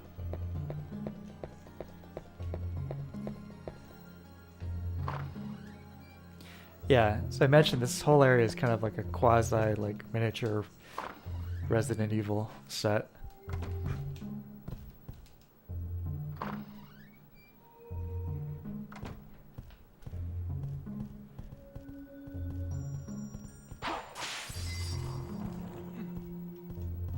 Yeah, where's that garden key?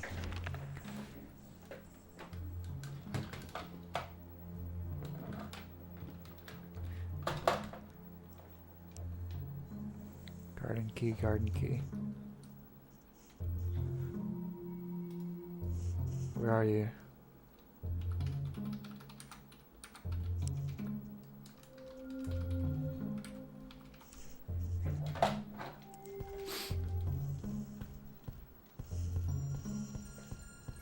Let me talk to Vincent, ask him.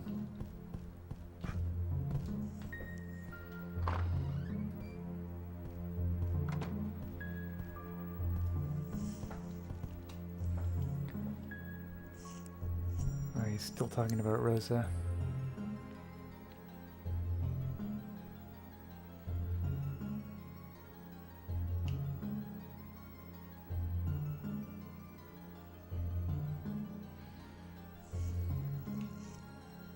Calmly.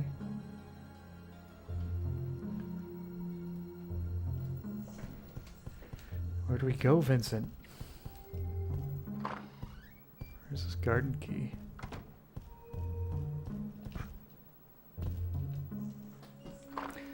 Look around in the main hall again.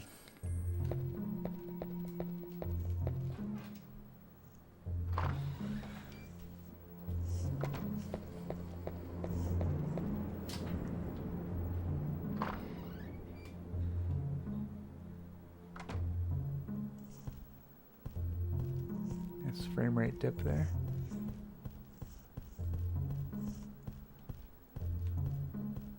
Could it be this door? No, it's locked from the other side. Right.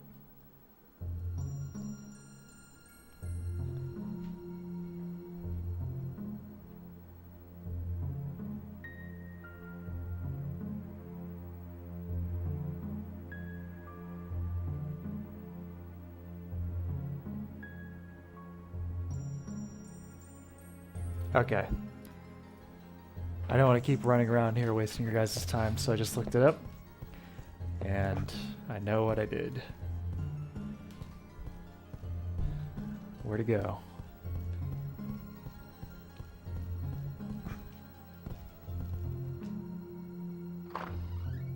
Not super intuitive, but I guess that's my bad for not destroying all the candles.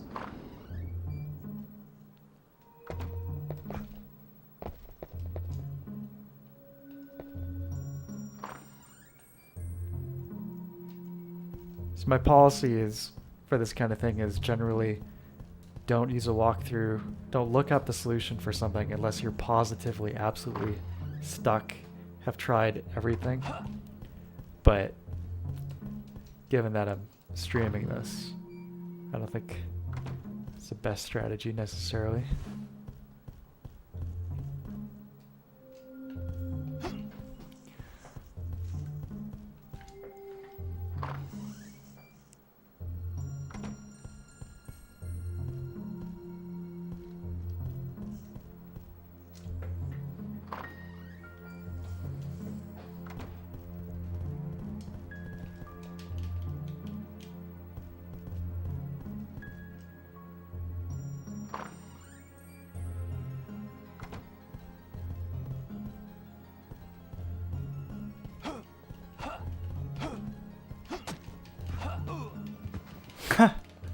So what happens, I guess, you get hit in the air by a ghost.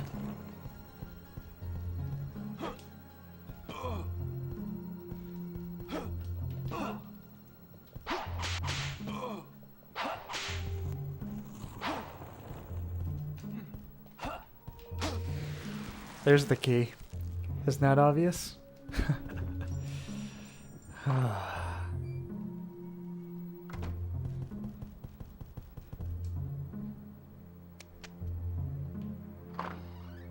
The storeroom. This creepy statue. Kind of reminds me of something you'd see in Thief from 1998. That game is fantastic. If anyone hasn't played that, I would highly recommend it. You talk about fantastic atmosphere in a game, but also killer gameplay.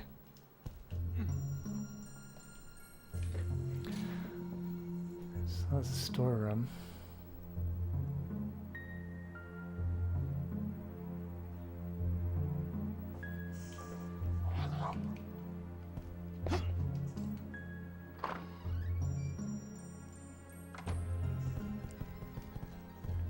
Back into this little ballroom.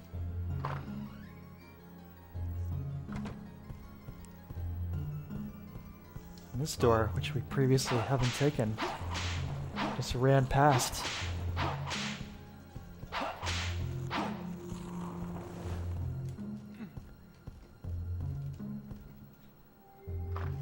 Yeah, here we go. Another cool character we're about to meet here.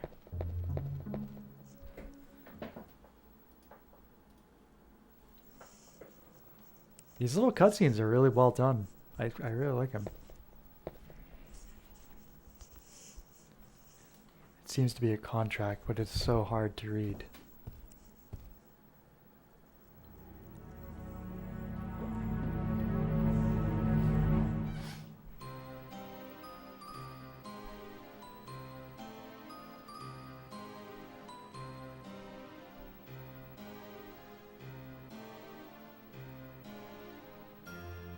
I am what you would call a demon. It's totally open.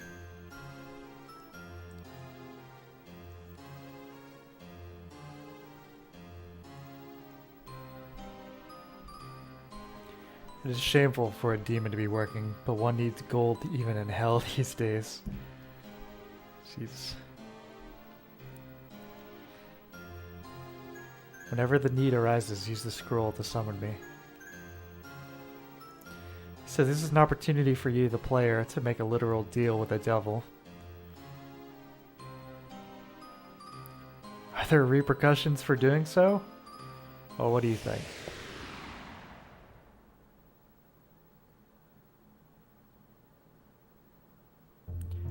So we're pretty stacked on cash, though. So why don't we see what he has for sale? Look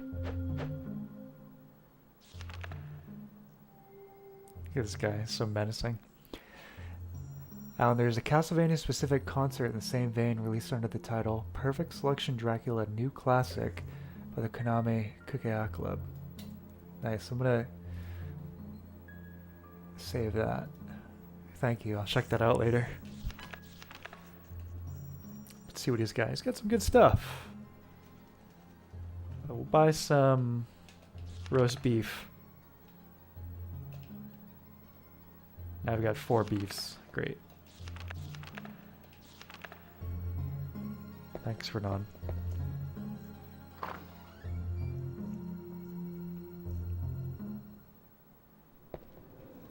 Here we go. This is what we're looking for.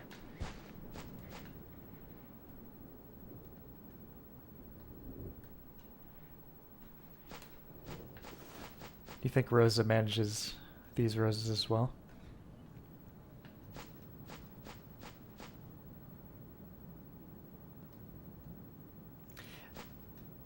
So these are really well done for N64 models. That looks fantastic. That's it's like close to the Souls dogs.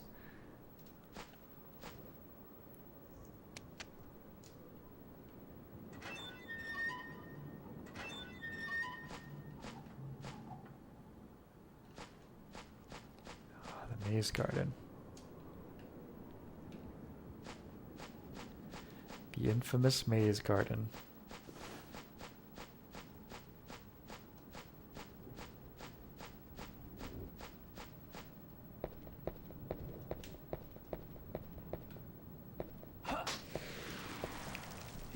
Shit, I shouldn't have picked that up.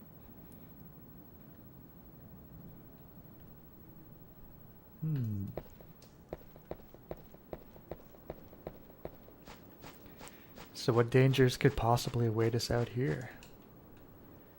Copper door is locked. So the frame rate's a little tighter. Probably because of the simple and short range environment.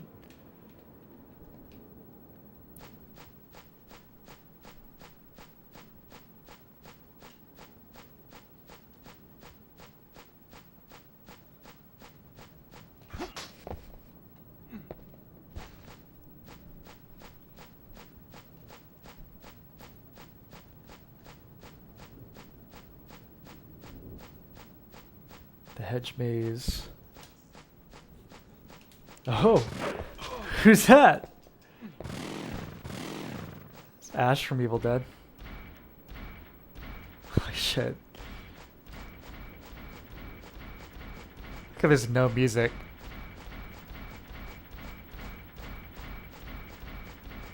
It's Mr. X.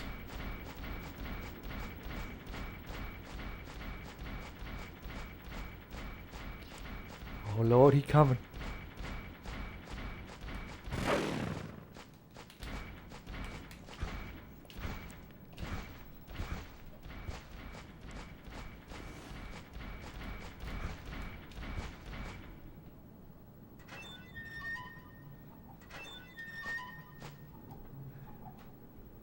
Oh? It's just frozen.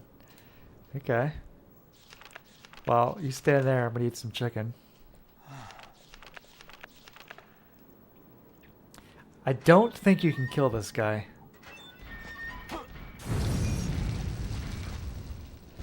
Pretty sure he's immortal. So use our jumping strat here. Stock sound metal door. You love to see it. Or hear it, I guess.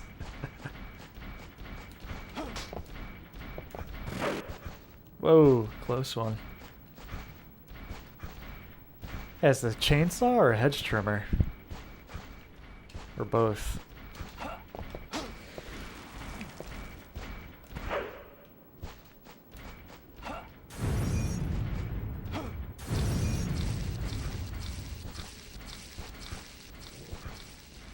This guy's the OG Mr. X.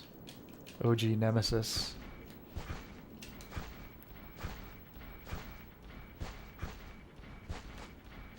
Yeah, what's the way?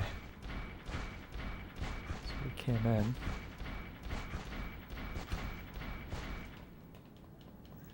Yeah, we gotta find the copper key. Shit.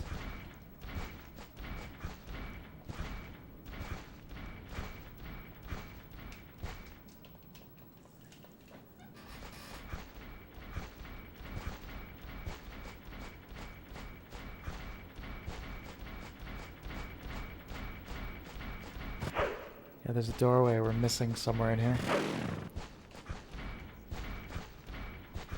Yeah, he seems scary, but really just jump over him. No big deal.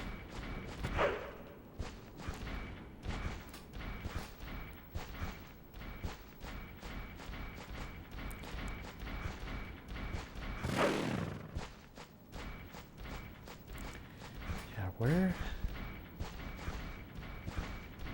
So he was hanging out one of those.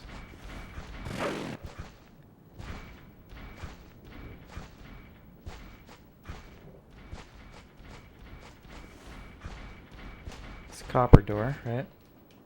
Yep. Does some damage though if he does get you. Some damage.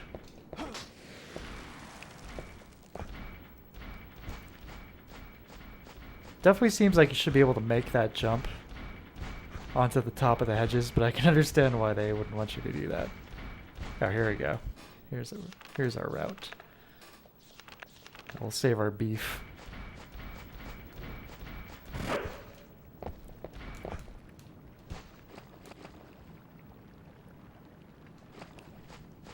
Disappear?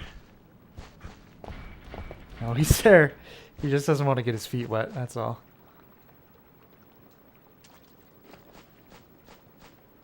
Hi. Weird how he completely freezes like that.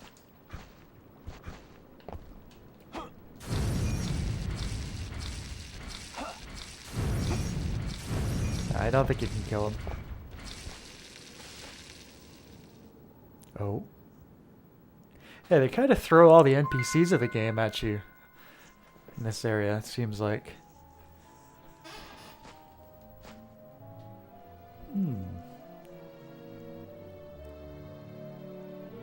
Hey, look, it's Malice.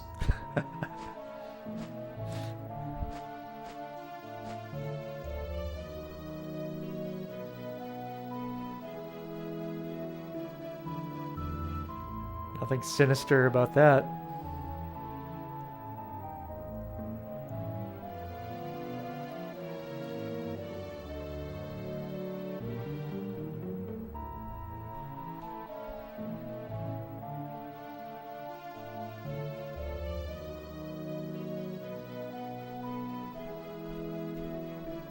The devil in the black cloak.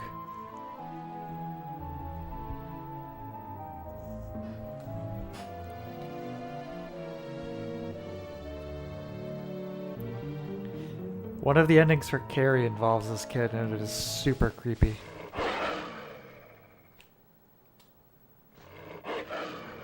Creepiest thing in this game, probably. Help me!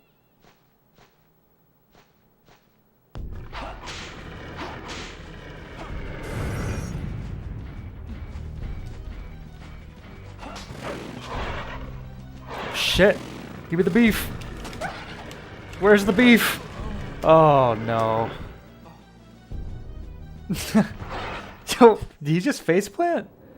What happened there? The dogs are chewing my legs, so I couldn't get the beef out of my pocket. Oh, that's a ways back. Well, fortunately we know where to go, though.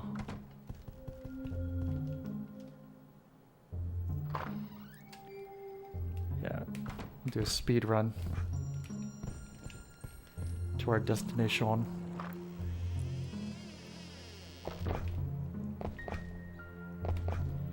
Spoon, I don't remember the next line. Are you the key master? I know where you're getting at. I know where you're putting down. The key holder? No. I know it's from Ghostbusters. Okay, I've seen the movie many times. I just don't remember the next line.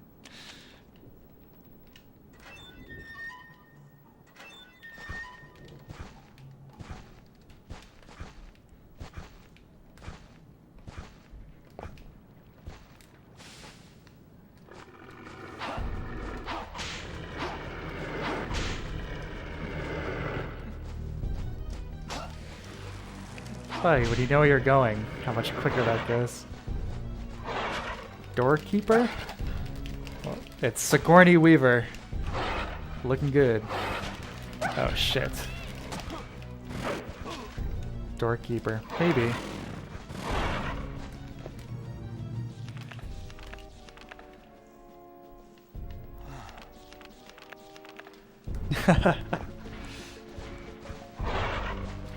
Where are you, Malice? Yeah, this guy becomes a lot more frightening when these dogs can hold you down, biting your legs off.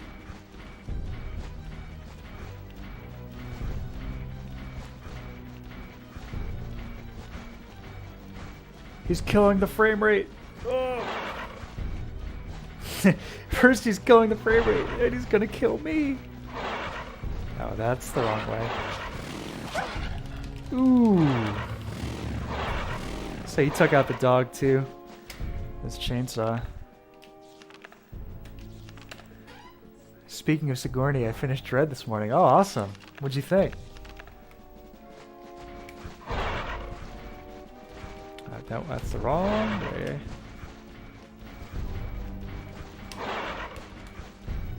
Oh my god! See, you always get the references.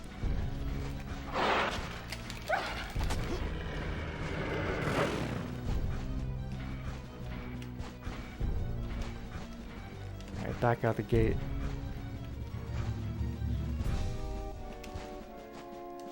You must find Malice first. Oh, I guess he didn't run back to the villa. Oh god. You know what? I just said I was going the wrong direction. Ironically, I probably was going the right way.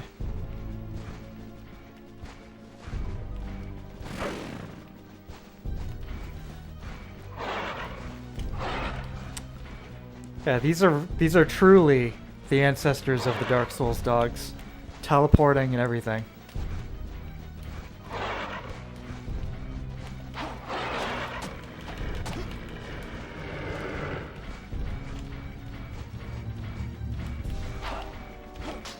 Malice, where are you, kid?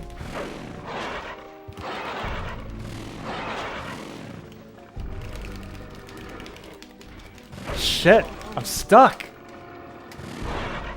I couldn't do anything.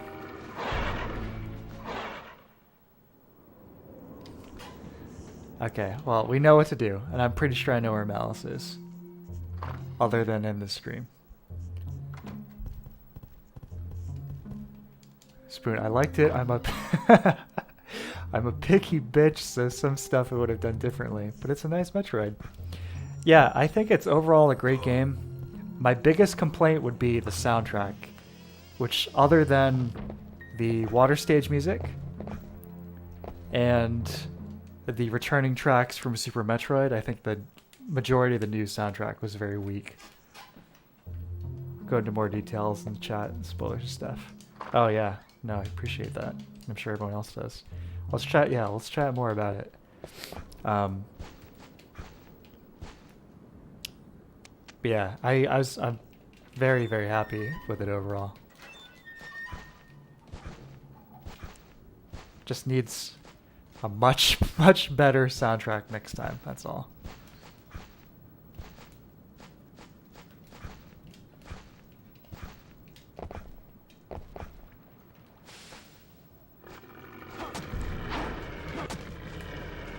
Okay, word of advice, don't crouch when you're fighting these guys. Because if you're crouching, you can't swing your sword. Take them out. Oh, we can open these doors now. Okay.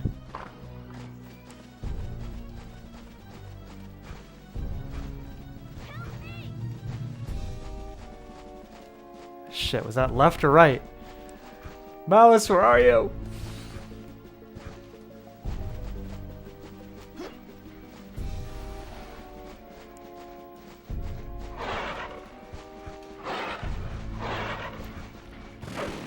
Oh, God.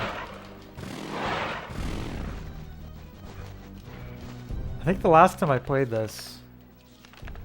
I mean, not the last time I played it, but way back in the day. I think I might have used a Game Shark for this part.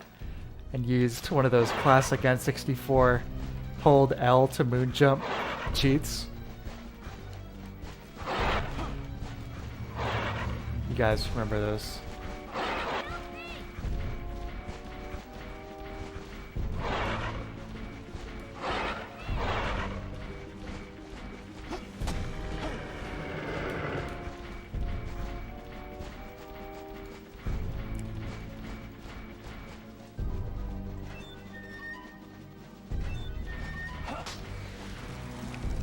Mr. X finally getting you.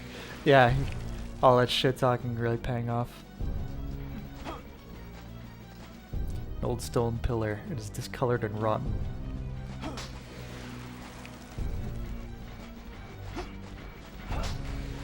Slow and steady wins them all. I guess so. Look at him. What's he doing? He's just doing laps around this. Oh my god. That's unbelievable. Look at this guy. Yeah, you go ahead and wait. I'm gonna get my cardio in. I guess Malice isn't in here.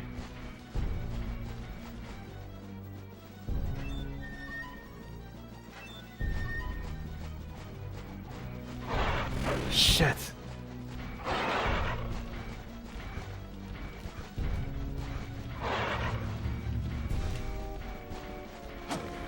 Hey, dogs. There he is. It's creepy. Yeah, it's a lot more intimidating than him just like freeze framing in place.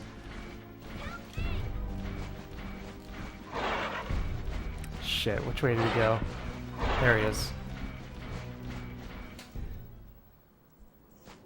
Mouse, you little punk. You know, you could have just jumped over the side of that little river thing.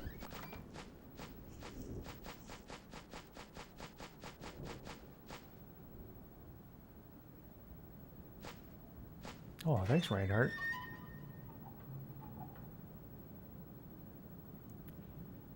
That gate sample, not only is it cool, you know, it's very classic, but there's almost like an extended part of that sample you don't usually hear. It's like the gate fully opening.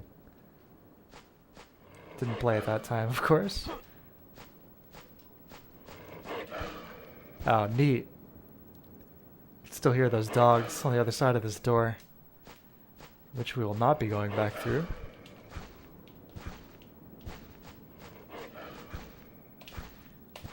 Keep jumping like this because he seems to move faster that way.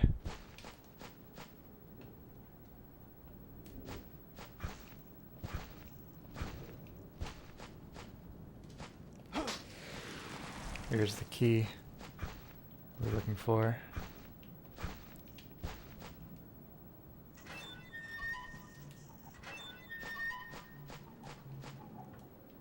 There's the one-way door. Yes.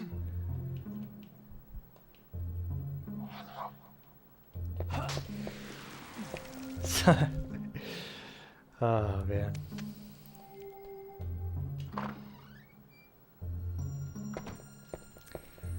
Finishing up here in the villa.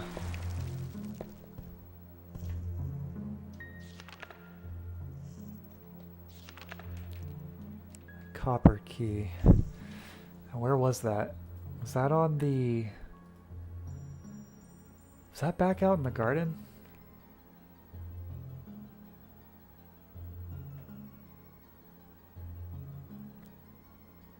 I think so. Shit.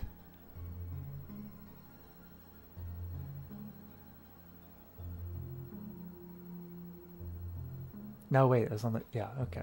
I got it.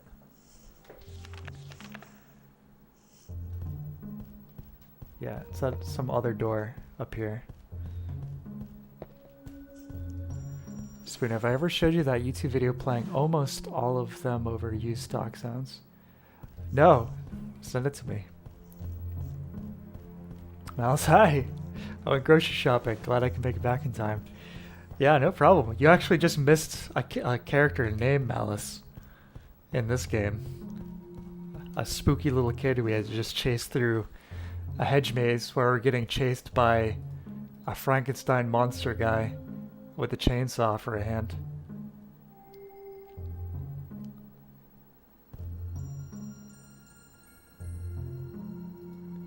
Yeah, the copper door is somewhere in here.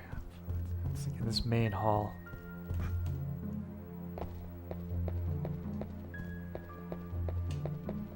Nice camera angle.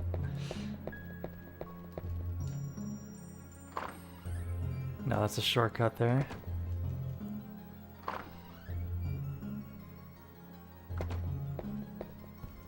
Where is it?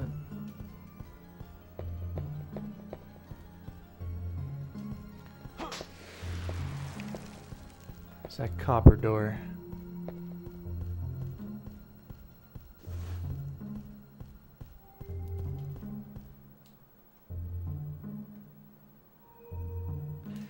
Where are you?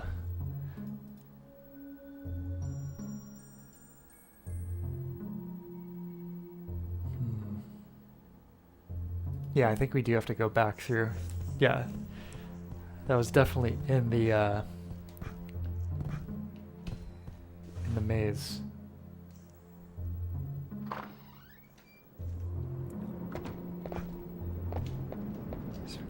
I agree. I do like getting groceries late evening. Although, for the last year and a half, I've mostly just done pickup. Just bring it out to my car. Obvious reasons. But, no, it's always sweet. Going like right before they're closed, like almost totally empty. The only other people in there are folks just like you.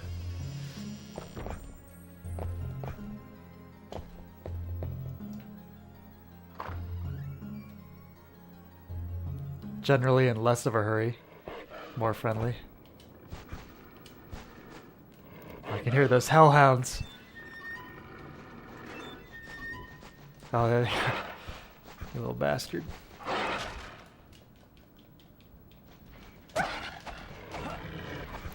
I just pop a chainsaw.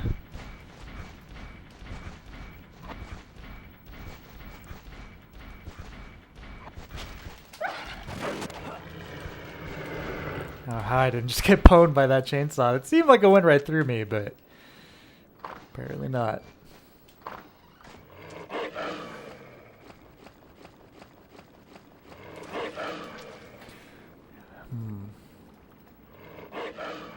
Is this the same spot?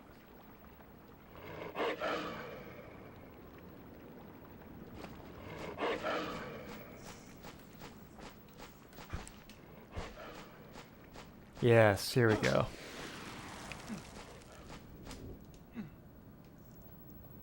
God, great atmosphere in this area. There's that marbled skybox again.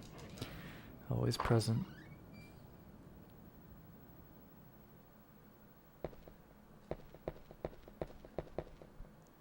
That N64 echo. Hear it in Ocarina of Time, too.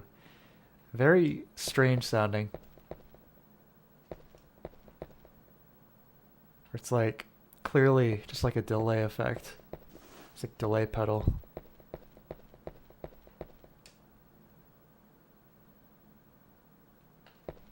But I like it.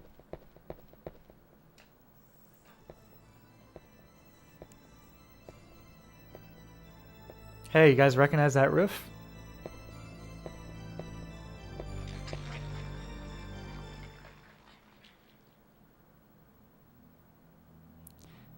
I don't think I've noticed that before. It's actually pretty cool. Subtle little musical touch there.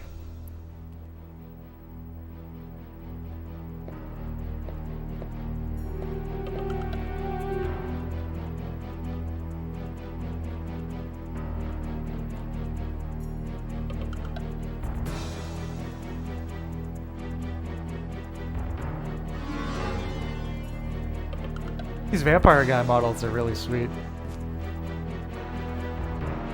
I will kill you here.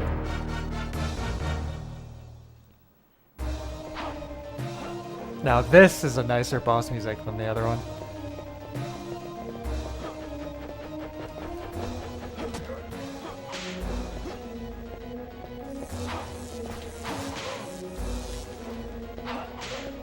Some more impaled bodies down here too.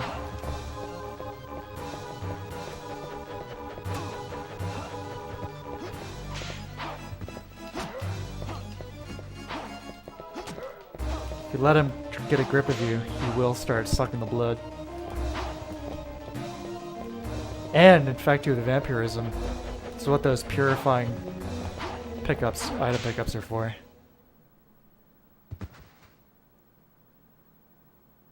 If you don't have one, you only have a limited time before you turn into a vampire. That's game over. Ho!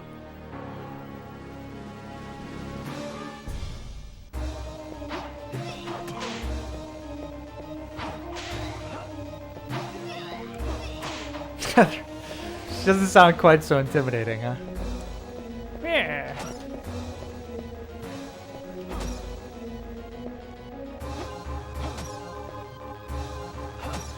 I wish you could fight in first person. That'd be really nice.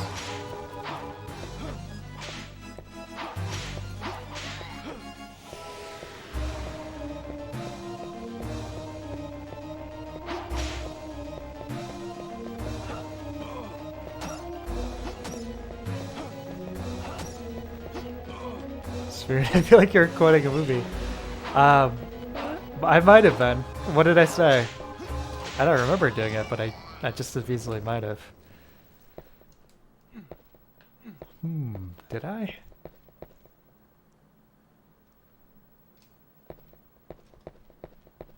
Yeah, tell me what I said and I'll tell you what's a new quote. FPS controls like MGS. Yeah, you're right, actually. That's exactly. Yeah. Hidden path. I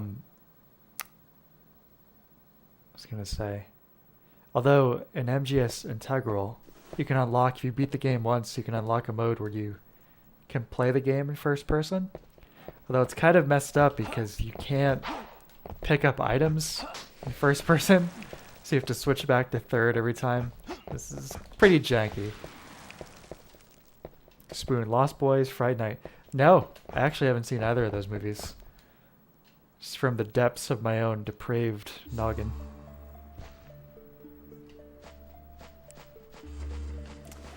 Okay, so that was the villa. Here we are in stage 4, the underground, which, in great contrast to the villa, is probably the worst stage in the game. I'm almost tempted to end it here, to end it on a relative high note. But let's at least see a unique enemy for this area, because they have a pretty cool little introductory cutscene. The music's nice too, more classic Castlevania vibes. One thing I think is pretty cool is the closer you get to the castle, the closer you get to Dracula, the more the music kind of becomes more akin to the classic Castlevania kind of vibe.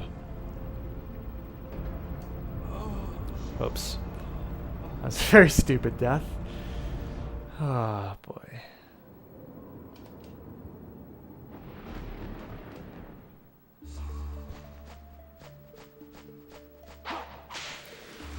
Oh, we gotta save too. I'm not necessarily sure we're gonna be revisiting this, but gotta save. Danger, Rock Crusher. No entry.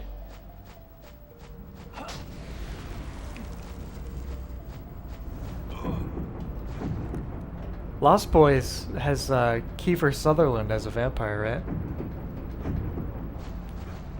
It's an MGS connection. Anyone else ever watched 24? I was crazy about that for the first few seasons.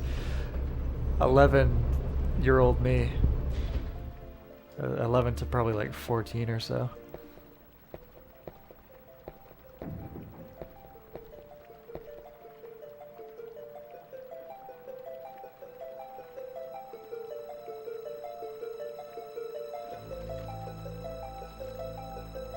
Everything is MGS connected. 6 degrees of Hideo Kojima.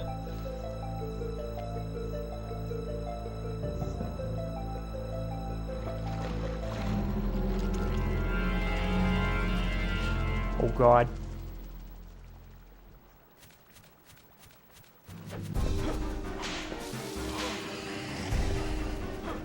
Pretty good on 60. I say pretty good on 64. Pretty good spider animation for an N64 game. Dead body. Has it drowned? No! Must be this poison water from the river. Didn't I say that already? Oh, and sweet music here. Yes, absolutely. I like there's like melancholy strings that come in after this intro part.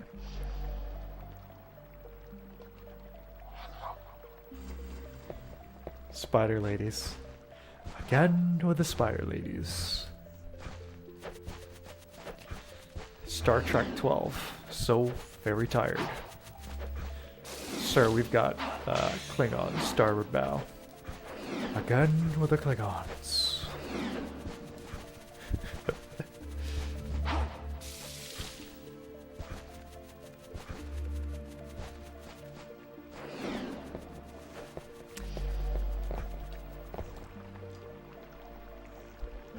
Yes. No, it must... Has this one drowned? No, it's probably still the poison water.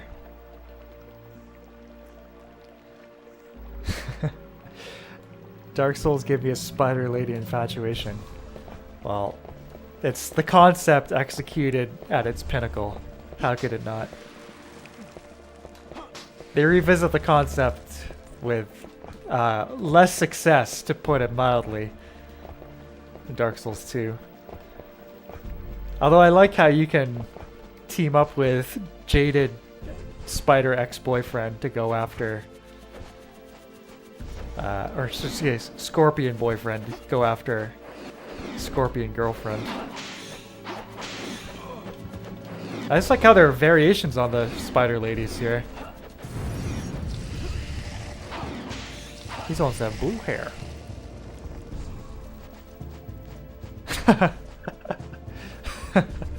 Wow, it's kind of sexy. I mean, I don't know about that. I guess there is something about it, I suppose.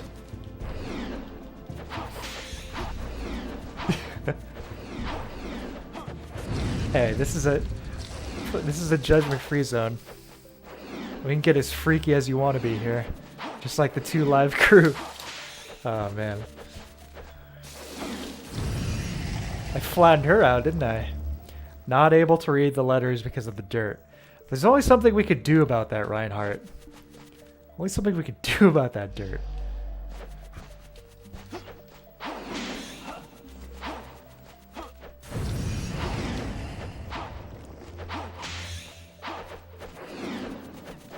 I told you, girls. Want anything good?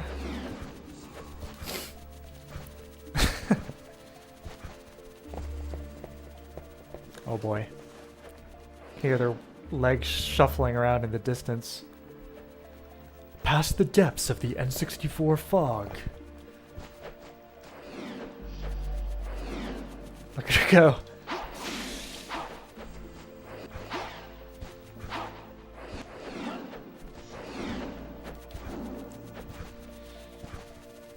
Alright, back to a rock crusher, I suppose.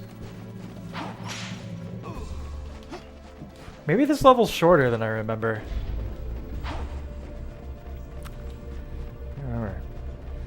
I don't remember anything about Dark Souls 2. I remember being intrigued by the game's level design. Then I finished the game and realized my initial belief was incorrect and was in fact just weird choices without a greater overarching intention. Well, Dark Souls 2's big problem is that it really troubled development. So there's a really noticeable lack of cohesion in the overall world design that reflects that, like, very noticeably.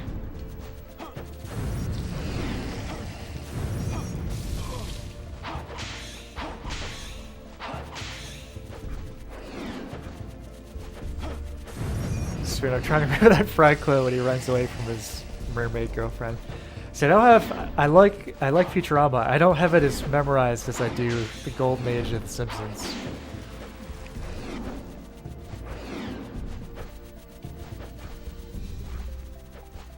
Ooh, moon door.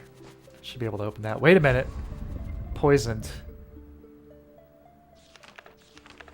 Cure ampule. Yes, we need that. Thank you.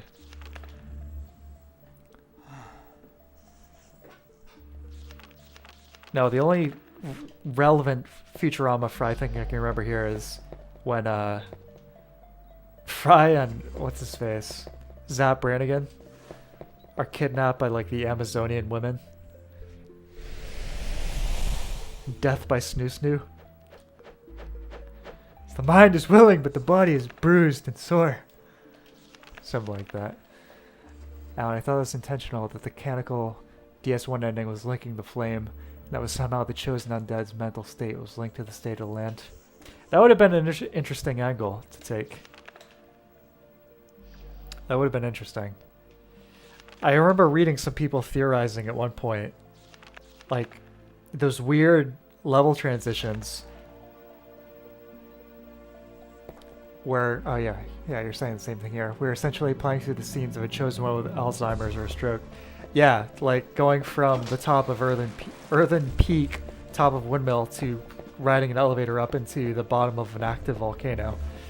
Doesn't make any kind of sense, but if you look at it that perspective, like your character just doesn't remember the journey there. You know, it's a decent enough explanation.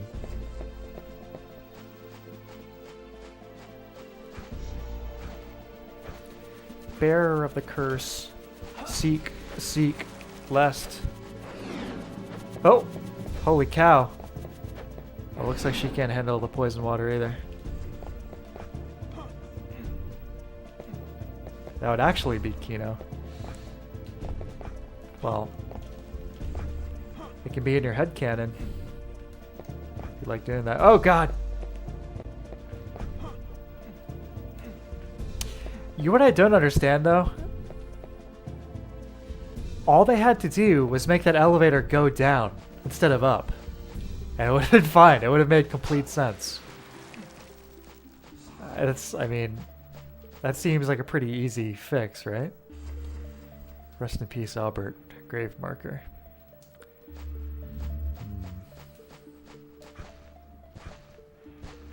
I'll tell you guys a bit of a strange story. I might have before. And forgive me if I have. But I had an uncle named Albert who died before I was born. Parents on my dad's side had a lot of kids, 7 kids total. And the youngest was Albert. Shortly after he turned 18, unfortunately, he died in an accident. He just graduated. Was driving around with some friends, and they were in the back of a pickup truck. He was in the back, and the guy driving hit some bump or something. And unfortunately, Albert flew out of the back of the truck and had collision and died. And so I never got to meet him. Happened before I was born. Towards the end of high school, a few weeks before I was about to graduate, sitting in a math class, and we were done work. You know, we were done. Classes at that point just kind of becoming hanging out and like chatting and whatnot. And I told the same story, and this girl, a friend of mine, I'd known her since kindergarten. I told the story, and she just looked at me. She said, "My uncle was the one driving that truck." And it was just an extremely surreal moment. You know, it's like everyone, it's like you feel like your blood run cold for a second. I talked to my family about it later. I talked to my dad and he said, yeah, confirm. I was like, yeah, it's that family. Pretty eerie. Anyway, sorry, that was a little dark.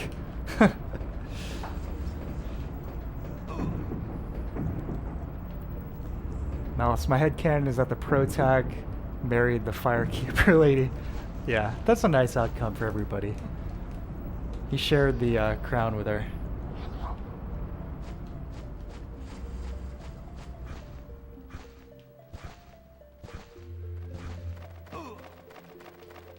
Oh my god.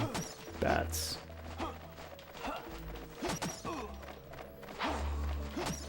Bats gone crazy. I think they were feeding on this guy here. Dead. Could it be someone from the village? We're a pretty long way from the village now, aren't we?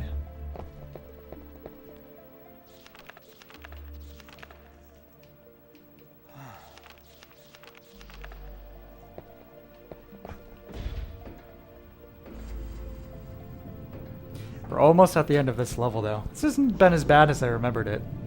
It's probably just like, you know, you're 8 years old and you have no sense of direction. These kinds of stages are a lot harder to figure out.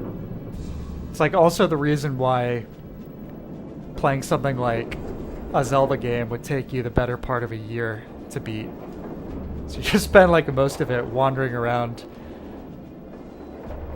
eventually only beating the game just through sheer repetitive force.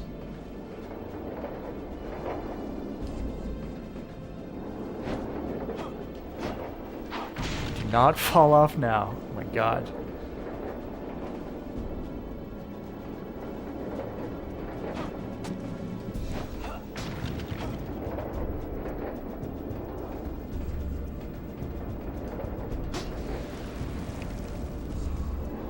Transfer point. Take the blue gondola to exit.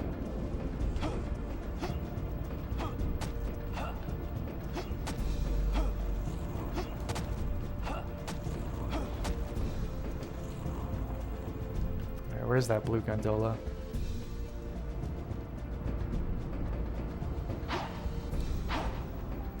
Hold off some ghosts while we fight it. Wait for it.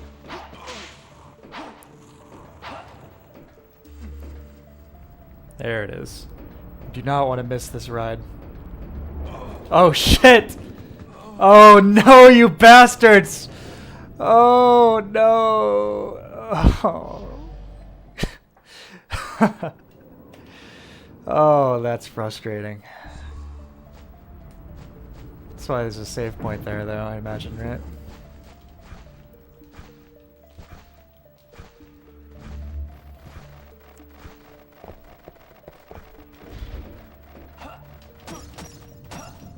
That's so cheap.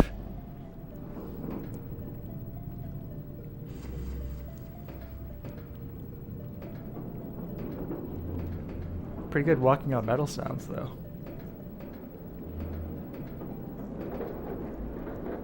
Yeah. Beware whatever those things are.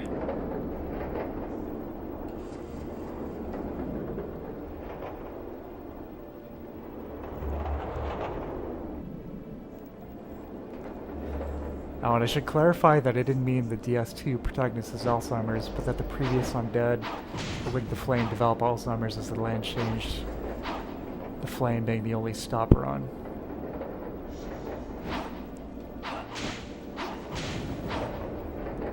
Yeah, they kind of,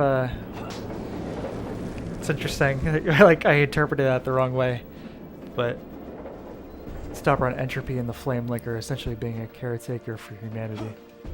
Yeah, that's a deeper take. That's a more interesting perspective.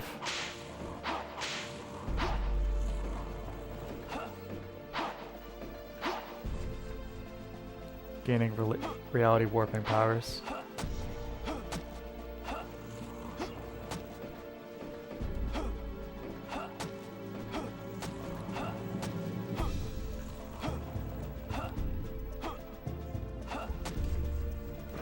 Yeah, jump over that. That is...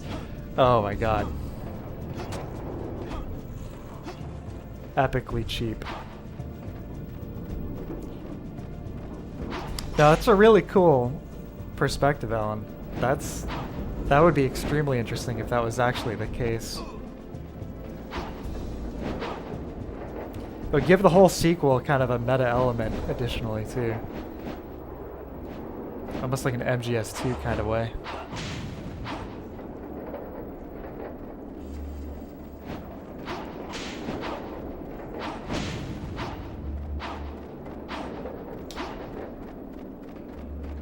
Yeah, the closest they come is just that bit with the old ladies in the intro. I mean, memory loss is kind of a consistent theme throughout the NPCs, though. I think pretty much every one of them starts losing their memory. It's probably most notably Luca Teal. It's pretty tragic. I forget the guy's name, but basically the receptionist inside Drawing Lake Castle, who like forgets he was just talking to and introduces himself again. But I was gonna say the old ladies in the intro, it's just like saying, you know, die over and over again without really knowing why.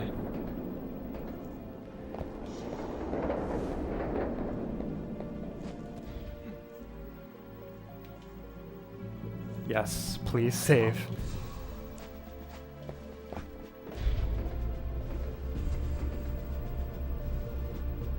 I think that's it. I'm not sure if there's even a boss on this stage, I don't remember.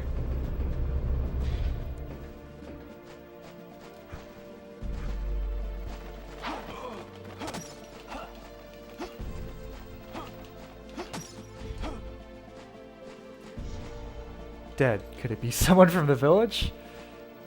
Maybe.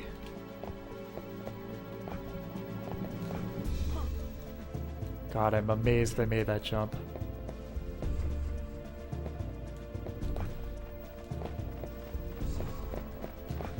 Oh God, the bat! No! I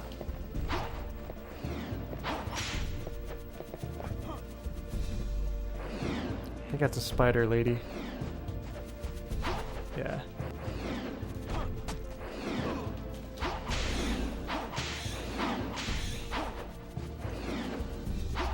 Pretty beefy, these spiders.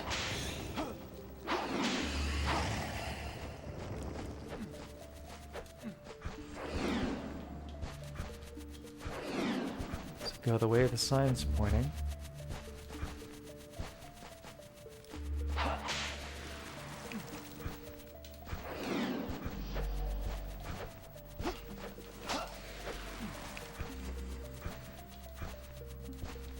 I think we didn't just go back down, did we?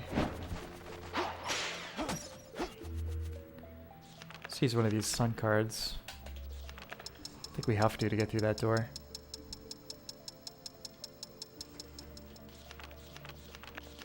Yeah. That's it. That's the end of the fourth stage.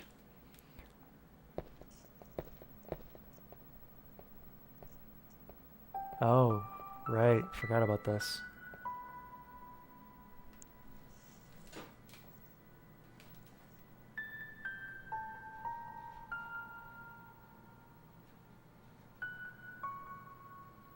Another great scene. This is actually really well done.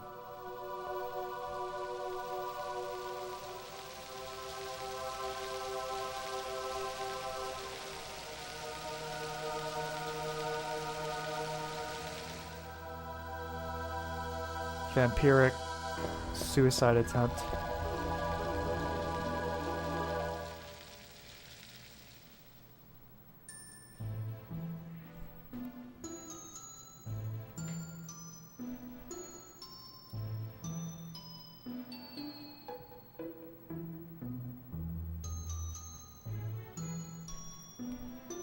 For a second I thought the ridges on the end of her dress there were some dead or alive physics going on, but I think they're just ruffles.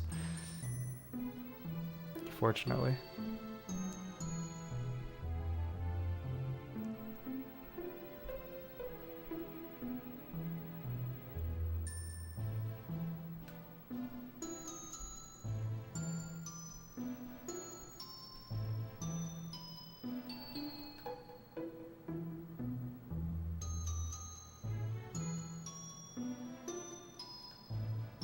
Such a softie. How will you ever stand up to Count Dracula? Throwing away your life.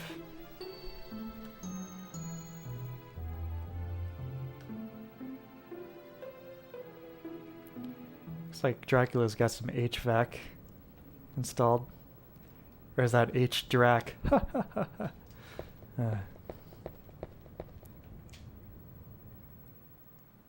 Castle Center.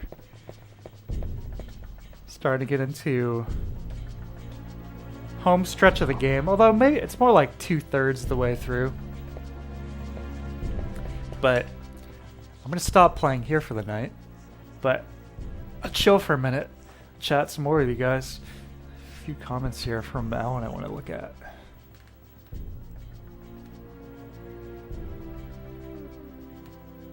I feel like it would have been a more worthy series that way. I don't see a lot of narrative worth in it being a trilogy. I agree. I mean, especially by 3. I mean, the concept is like we really gotta let this fire die. You know, it's like, you know, we get it, but it's essentially the same concept, just repeated again. Good characters in each entry, but kind of smacks of contractual obligation. Yeah. I think it shows through in how much more interesting and novel Sekiro and Bloodborne are thematically to the 2 sequels. I think I agree.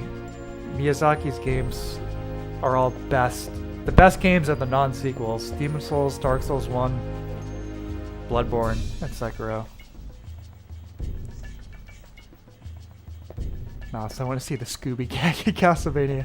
Zoinks! He's a good boy. Save Rosa. This piece of music here is kind of like the main theme of the game. Main menu music, as well as this Castle Keep theme. Skeletons on motorcycles are back.